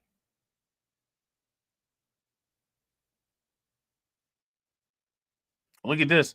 Mother allegedly attacked principal, superintendent during talk about daughter's fight. She probably, never mind. What's this? This person here, New York student sentenced to a year in Dubai prison. Now, what's up with this? What's up with this right here? This mom right here, she gave weed, THC edibles, and vape pens to children who were 6 through 15 years old. Why would you give this stuff to a 6-year-old?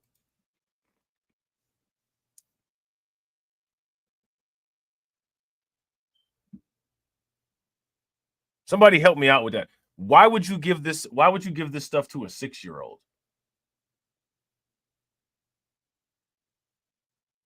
This woman right here was so hangry that she rear-ended a patrol cruiser going 60 miles an hour. She was distracted by Taco Bell.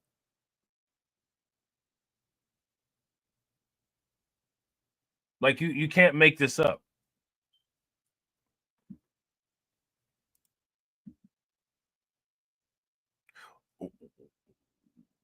What's wrong with people?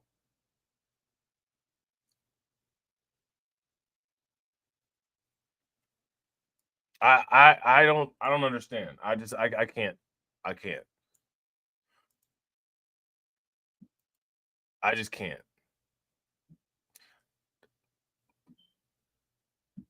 Warning. This woman looks crazy. Okay.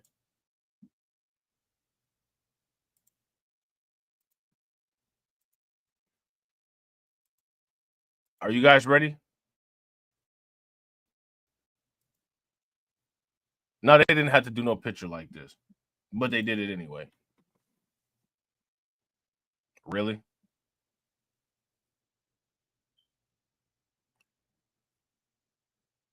Really? Portals woman sentenced to prison for aggravated assault with a deadly weapon. Was that deadly weapon her face?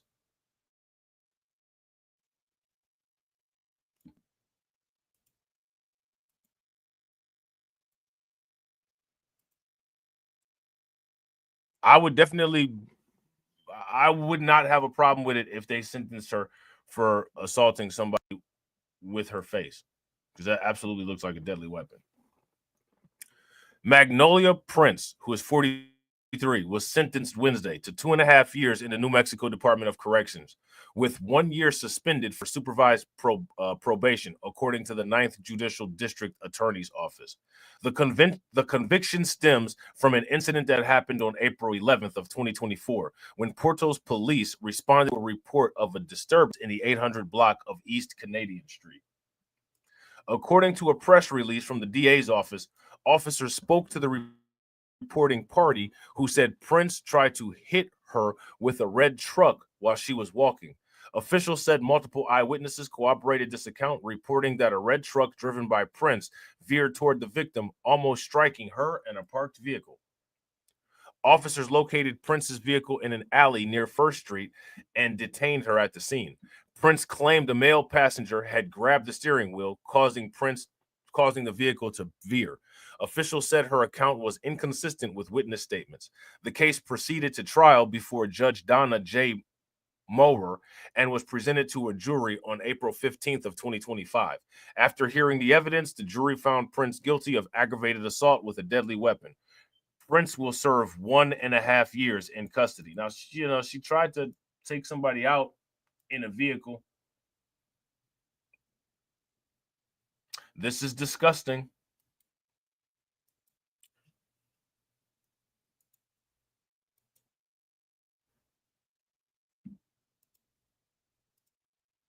This is disgusting. Okay. Now, no comment, but we will reserve this comment for content. Father allegedly sexually assaulted daughter for 12 years, resulting in the birth of 3 kids. Yikes. What do you think about that?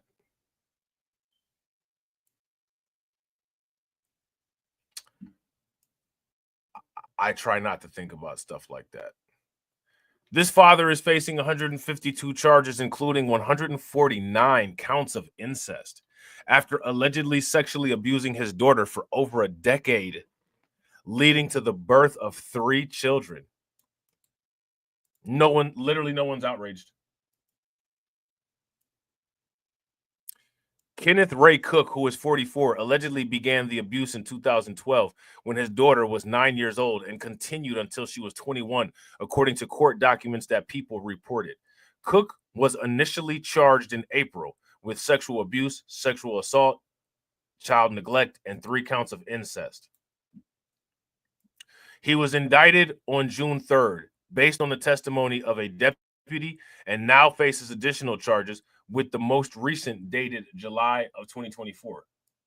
WVVA reported that the children born from the alleged abuse were found suffering from neglect. One child, who was 1 year old at the time, was discovered in a neglectful condition in August, according to court records that people reported. And that's it. I mean, retired Maryland firefighter charged with alleged rape, child abuse in the 90s. Mom shoots convicted child M-word attempting to grape daughter in Indiana hotel room. I mean,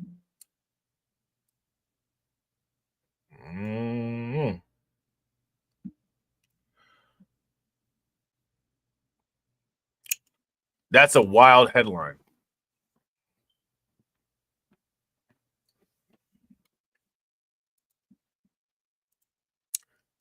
That's a wild headline that you will only see on local news.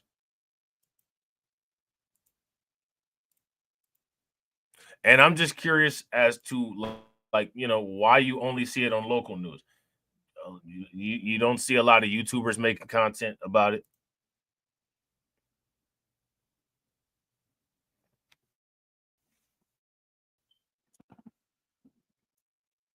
Me personally, I don't think that people are as outraged about these particular crimes as they say that they are.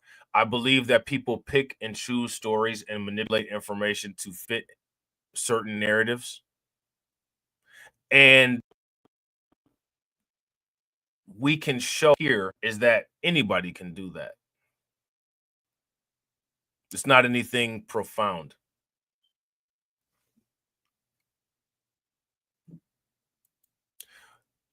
Where it becomes effective is when you finally are able to get enough people to pay attention to it, to actually strike a meaningful conversation, to be able to get people to check into these kind of things and pay attention to them and address them. The fact that that doesn't occur tells you everything, right? Tells you everything. Tells you everything that you need to know. A jury convicts an Armorio man for this after a foster child tests positive for STD. This is disgusting.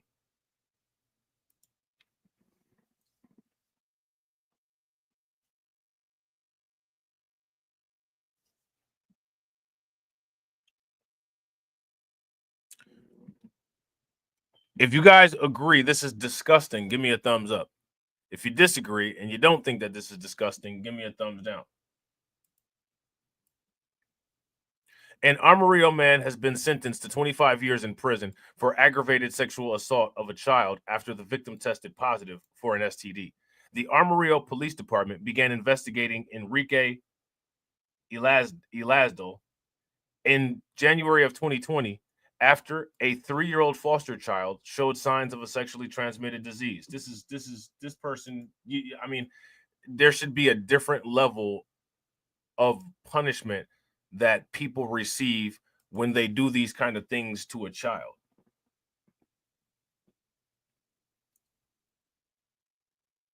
Right? There should be a different level of punishment when people do this kind of thing to a child. This is disgusting. There's absolutely zero justification for this. Right? Elizalde, I think that's it. Elizalde told a special victims unit detective that he sexually did that on one occasion while she lived at his home. Following his arrest, a 13-year-old relative also came forward alleging abuse by this individual here. During the trial, the jury heard testimony from APD officers, a sexual assault nurse, a medical doctor, and family members of both the defendant and the victim. They found Elizalde guilty and recommended a 25-year sentence. Due to the victim's age, Elizalde will serve the sentence without possibility of parole. Okay. District Attorney Jason Hearing expressed gratitude for the community's support, saying verdicts like this are a reminder of how seriously our community takes the obligation to protect our youngest and most most vulnerable children. Our office is proud to have prosecuted this case and grateful for the jury's verdict. Here we got another one. Former substitute teacher accused of sexually assaulting child multiple times. I mean, shout out to Black Free Thinker, right? Make sure y'all show Black Free Thinker some love. Black Free Thinker had just mentioned the church. So let's talk about the church. Okay? We're gonna talk about the church, and when we get done with this conversation, it's gonna make you say amen. Amen. You know what I'm saying? Amen. What are you doing? Oh man. Here we go. Former church volunteer pleads no contest to sexual assault of a 15-year-old boy. That must just be, that must just be the thing. Age. You know what I'm saying? Reagan Danielle Gray, a former volunteer for Little Rock's Emmanuel Baptist Church. Hold on real quick. Pleaded no contest on Monday to a charge of second-degree sexual assault. A plea of no contest in this context is the same as a guilty plea. A no contest plea allows Gray to not specifically admit or deny allegations. Court documents say Gray was charged with grooming and sexually assaulting a 15-year-old boy when she worked as the church's youth ministry music leader. She was 23 at the time of the abuse. The timeline began in 2020 and continued into 2021. Gray was initially charged with first and fourth degree sexual assault, but in agreement with prosecutors saw the charges downgraded to second degree sexual assault. Now, here's my question, right? What were the terms of this plea agreement?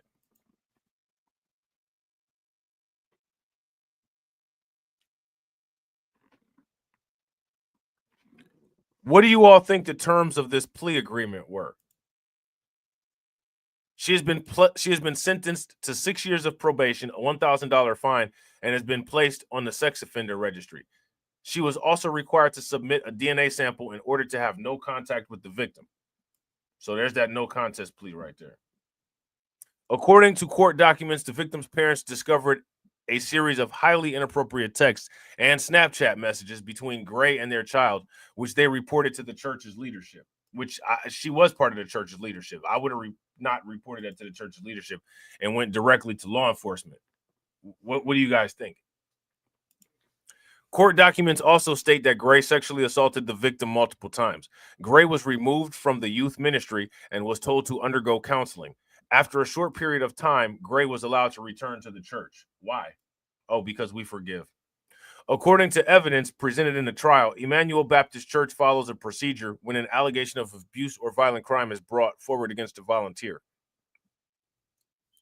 The Emmanuel Safe Sanctuary Committee decides after an internal investigation if the person in question is allowed to continue volunteering or not. Okay, so there's a complaint right there. Emmanuel Baptist is currently involved in 2 ongoing lawsuits alleging the church engaged in the cover-up of sexual abuse. Gray is named in one of the suits. So they have 2 lawsuits going against them, right? This particular church has 2 lawsuits going against them, and this is one of them. The other lawsuit that they have going against them, as of right now, we don't have any information about what's going on.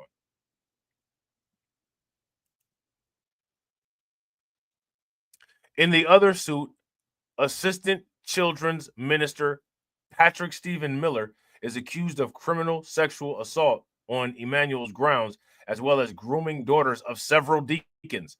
Miller has pled not guilty to second-degree sexual assault and kidnapping. So he was basically using his congregation as a quote-unquote human resource.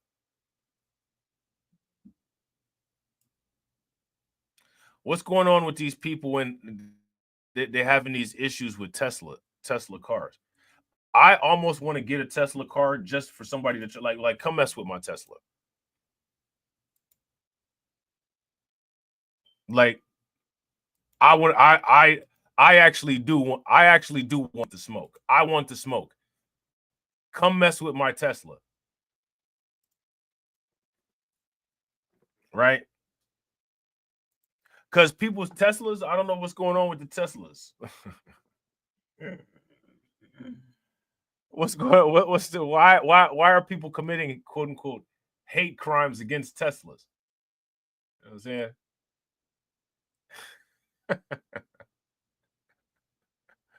I want the Tesla smoke. Somebody buy me a Cybertruck so I could drive around in it and wait for the smoke.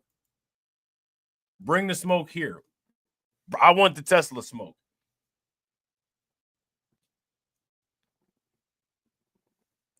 Let me ask you guys, how many people think that somebody, if I was in a Tesla, do you think any of these people would come and try to mess with my Tesla? I want to find out. I want the Tesla smoke. Student accused of firebombing Tesla dealership faces serious prison sentence, but is free to receive gender confirming care. I don't understand.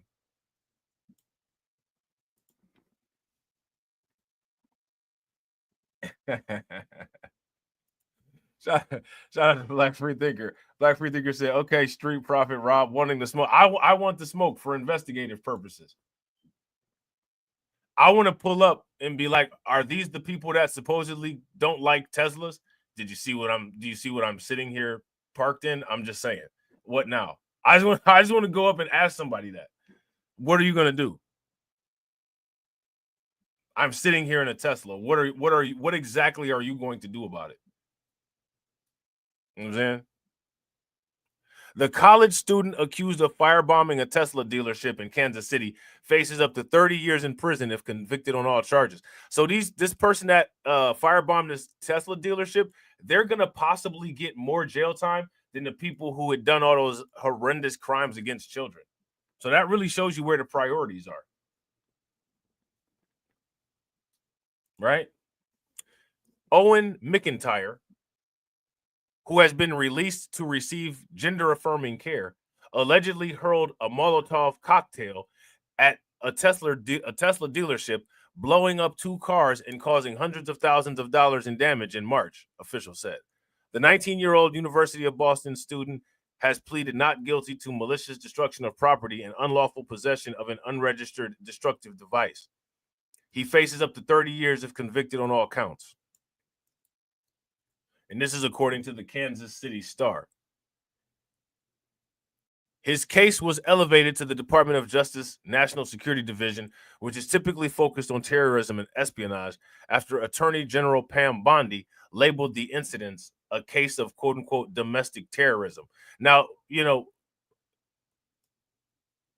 PB 5000, right? PB 5000, the Justinator, labeled this a case of domestic terrorism. But she's from the party that denies the demographic of domestic terrorism. And this individual fits the profile, I guess, before the surgery, right?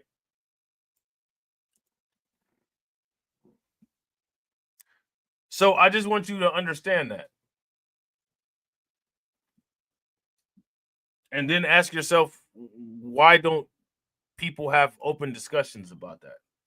And when I say people have open discussions about that, I'm not talking about the media, and I'm not talking about people who it would not benefit to have open discussions about this. Let me be extremely clear. Anyone who still wants to firebomb a Tesla property, you will not evade us, right? Now, we saw where people were, we saw crimes all throughout this episode of Crimecast where people evaded the law. And it was when they were committing crimes against minors, you know, when they were deleting their roommates. But if you touch a Tesla, PB 5000 is going to get you up out the paint with a 30-year sentence. These are the people that care so much about the kids. Bondi said in April in announcing McIntyre's arrest, "You will be arrested, you will be prosecuted, you will spend decades behind bars. It is not worth it. So you may as well just, revert to doing things that you know you'll get away with," which is all the crimes that we talked about prior to this, right? Federal authorities responded sharply to dozens of reports on vandalism at Tesla dealerships across the country in an apparent protest against Tesla and Tesla CEO and President Elon Musk, or President Trump's quote-unquote pal, Elon Musk, who at the time was serving as the head of the administration's cost-cutting agency, DOGE. The Federal Bureau of Investigation launched a new task force for investigating such reports. Trump even suggested sending the criminals to serve 20-year jail sentences in El Salvador, where the U.S. recently rented out a prison for deported illegal alleged gang members. Okay, so I didn't know that that's what went on. I didn't know that the United States had rented that prison out for those deported migrants. Were you all aware of that? I wasn't aware.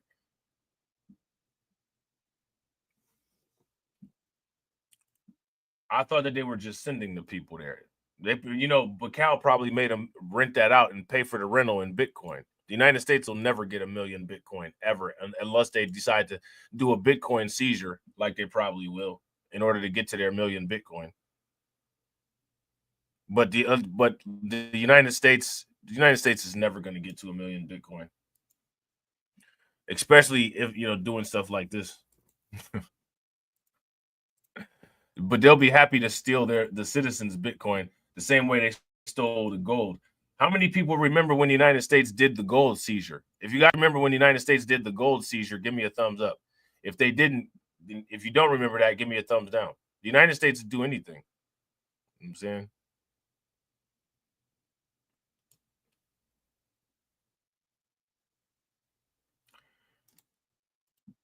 The United States will do anything, and they act like they don't. And people let them get away with acting like they don't. The only reason why anything is as it is because people have either allowed or not allowed people to get away with whatever it is that they're doing. Very simple.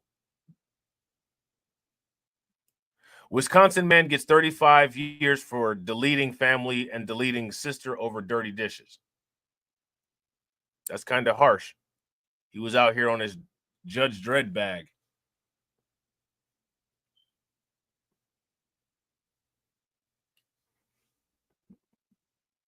You know what I'm saying? This individual was out here on his Judge Dredd bag. He was told to do the dishes. Now he'll be doing 35 years. A Wisconsin man deleted his sister and deleted his parents after he got fed up when they told him to do the dishes, claiming he's been bullied for years over being unemployed. Gerardo Jimenez Rico, who is 32, admitted he opened fire inside his family's Milwaukee home on January 22nd, just hours after they returned from a month-long vacation to Mexico without him. So, I mean, this is the kind of stuff that makes you take your family out.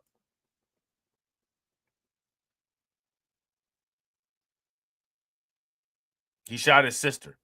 She was only 22. A Milwaukee County judge sentenced him on Tuesday to 35 years in prison and 19 years of supervised release after he pleaded guilty last month to first-degree reckless homicide, attempted second-degree intentional homicide, and first-degree reckless injury, court records show. Jimenez Rico told police he didn't go on the trip because he couldn't afford it and said his family often, quote-unquote, gangs up on him because he's unemployed and he feels that they bully him. How about the people that won't give you a job if you're actually trying to find one? Bullying you. Your family just wants you to do the same thing that they're doing, paying the rent. Shout out to DJ Elmo. What's good with it, bro? If you're of a certain age and you're still living at home, despite the fact that a lot of people are living at home today because the economy and the job market is not the type of job market that we grew up in, right? You're going to hear things because nobody wants a grown man living at home with them when you should be on your own. So, I mean, it's not bullying. It's just reality, right? I mean, if you guys would agree, give me a thumbs up. If you guys would disagree, give me a thumbs down. After they returned, his father confronted him about dirty dishes piling up in the sink. Could you imagine that? You're broke. You're a loser. You're at home. You're not doing the dishes. And then as soon as your family comes back from a nice vacation that you was too broke to go on, the first thing that they do is say, hey, we had a great time in Mexico, but why aren't the dishes washed? I guess apparently when it comes to this individual, that was enough to make him take his family out, not out for dinner.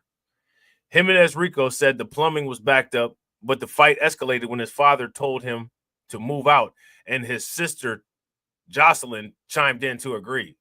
She probably hit him with the, ew, you're a loser. And that was it. That just pushed him over the edge. When he pulled a gun from his waistband and opened fire, striking his father first, then deleting his sister. That's wild. He told police that his sister grabbed a knife, so he shot her to prevent getting stabbed, according to the court records. I'm sure his sister did pull out a knife. She saw him just shoot her dad and his dad, right? An autopsy showed she was shot 4 times in the chest, back, lungs, and arms, and she died at the scene. I mean, how are you going to do your kid's sister like that? It's wild.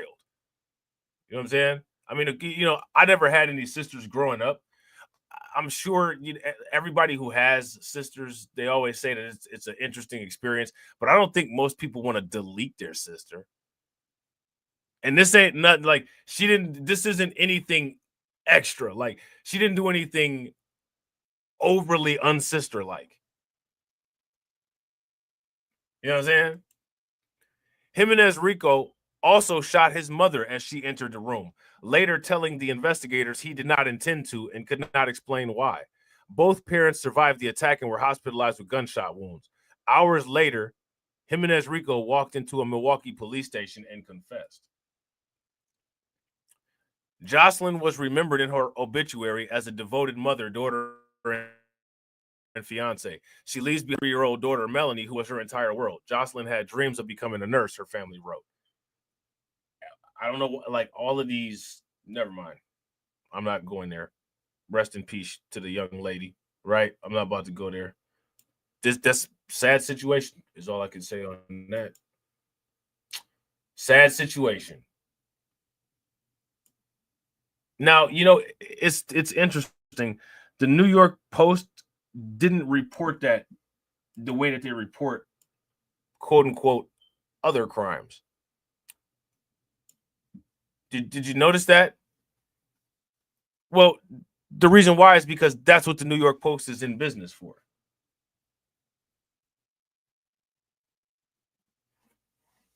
Shout out to DJ Elmo. DJ Elmo said the Menendez brothers, who deleted their parents, are now asking to be released from prison. Yeah, that's an interesting situation. Right? Here's another one.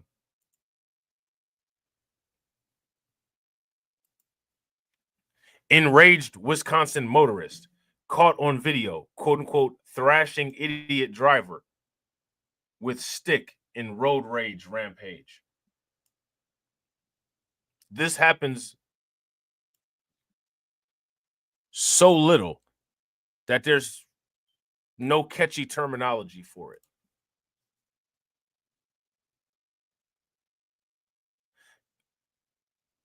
Why is that? It's not because of the New York Post. A stick-swinging Wisconsin motorist went berserk and thrashed another driver's car in the middle of traffic during a road rage rampage caught on camera.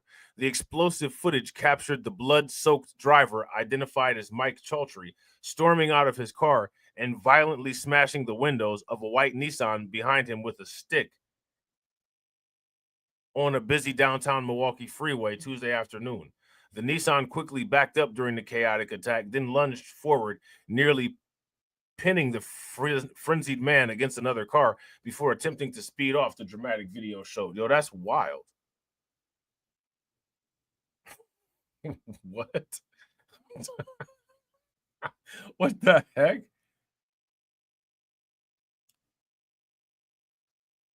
Oh, they got a video of it. Hold on real quick. We got to look at this.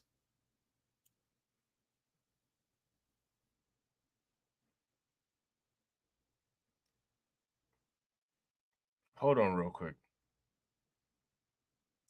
Yeah, we gotta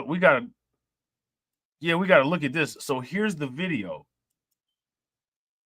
Hold on real quick. Shout out to everybody watching. If you guys haven't smashed the like button yet, please do me a favor. Take a moment, smash that like button. Also, if you guys haven't hit the bell, please take a moment, hit that bell. And also, please share the stream to your social media. All right. Yeah, we about to take a look at this real quick.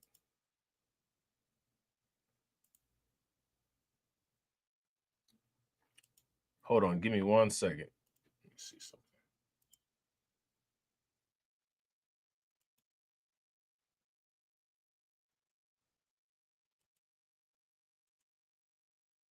All right. Let's see here. Hold on. Getting out the car.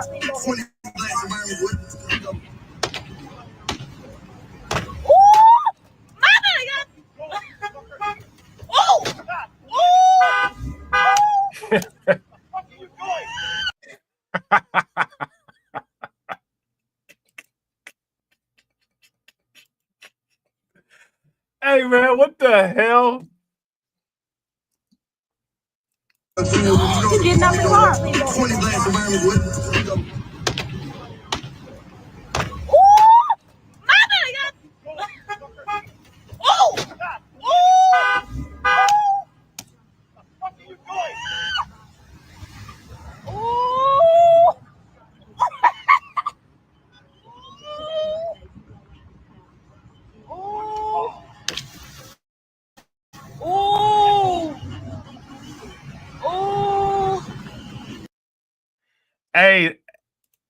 Hey, that's crazy. Getting out the car.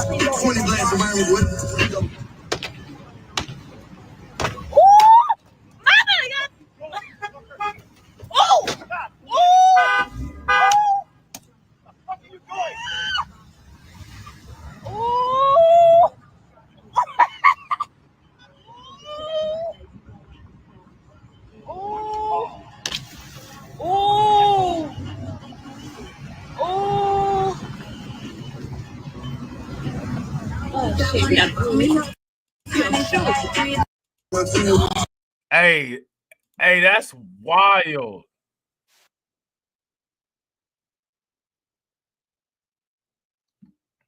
Hey, that's crazy.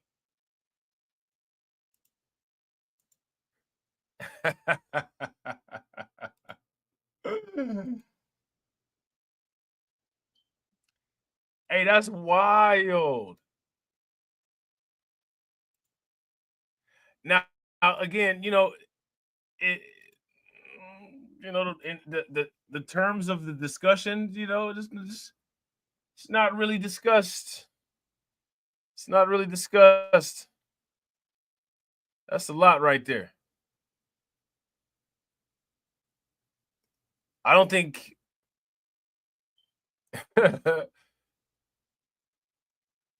both of them got arrested, apparently. And the guy who was driving the Nissan, he didn't have any insurance. I mean, just taking a big risk. If that had happened not in Wisconsin, if that had happened somewhere else, Ohio or Texas, man, listen. Somebody would have got that old dude up out of the paint. That old dude would have gotten up out of the paint quick, fast, and in a hurry. All right. Shout out to everybody that came through, man. I appreciate you guys. I hope you all enjoyed the live stream. If you haven't smashed the like button yet, please do me that favor. Make sure you take a moment, smash that like button. Make sure you are subscribed to all of the backup channels. Make sure that you subscribe to the Rumble channel. Make sure that you join the Discord. Make sure you follow up to these streams with follow-up articles. And as always, ladies and gentlemen, this year, jump out the crib, stack up my C-note this year, killing my ego this year, all for the people this year, only believe in the real, I do believe in no fear, and I got gang in this bitch, I never switch on the tribe, I keep it all the way real, I'm in control of my feels, you see my highlights and study my real, yeah. I'm showing more love this year, running more plays, finna scale up my business this year, the world in my palm, I'm a star, I deliver my cadence, I'm serving up chills to my peers, bringing the bread for the fam, everything good on the side, everything coming together. New whip, no leash, no key in it, they heat it. California. California on the plate. I'm out here playing for keeping. I pull up, she leaking. She want me for the weekend. My foot on the gas with the brakes. Hate me or love me, you see me. Flex, yes. I got my foot on their neck. I'm out with a squad to the death. Young nigga get to the checks. Flex, yes. Got nothing to lose and something to prove. Young nigga come from the trench. Cuban links on my neck, tanking. Freeze, smoking on dope, that diesel. Freeze, run until I miss my season. Lay back, geeky, smoking on dope, that diesel. Young nigga gone off the deep end. Run until I miss my season. I keep a stack of them blessings, I'm ballin', I'm play callin'. It ain't on me matching my smile, you know that I stay saucin'. Wrist flooded, she drowning. We good on this side, everything coming together.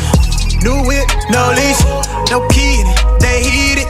California on the plates, I'm out here playing for keeping. I pull up, she leaking, she want me for the weekend. My foot on the gas with the brakes. Hate me or love me, you see me. Flex, yes, I got my foot on their neck. I'm out with a squad to the death. Young nigga get to the checks. Flex, yes, got nothing to lose and something to prove. Young nigga come from the trench. Cuban links on my neck, tanking. Freeze, smoking on dope, that diesel. Freeze, run until I miss my season. Lay back, geeky, smoking on dope, that diesel. Young nigga gone off the deep end. Run until I miss my season. Once we understand that it is through our five senses that these imprints are being made on our subconscious mind, we can then consciously begin to utilize our five senses to imprint something different.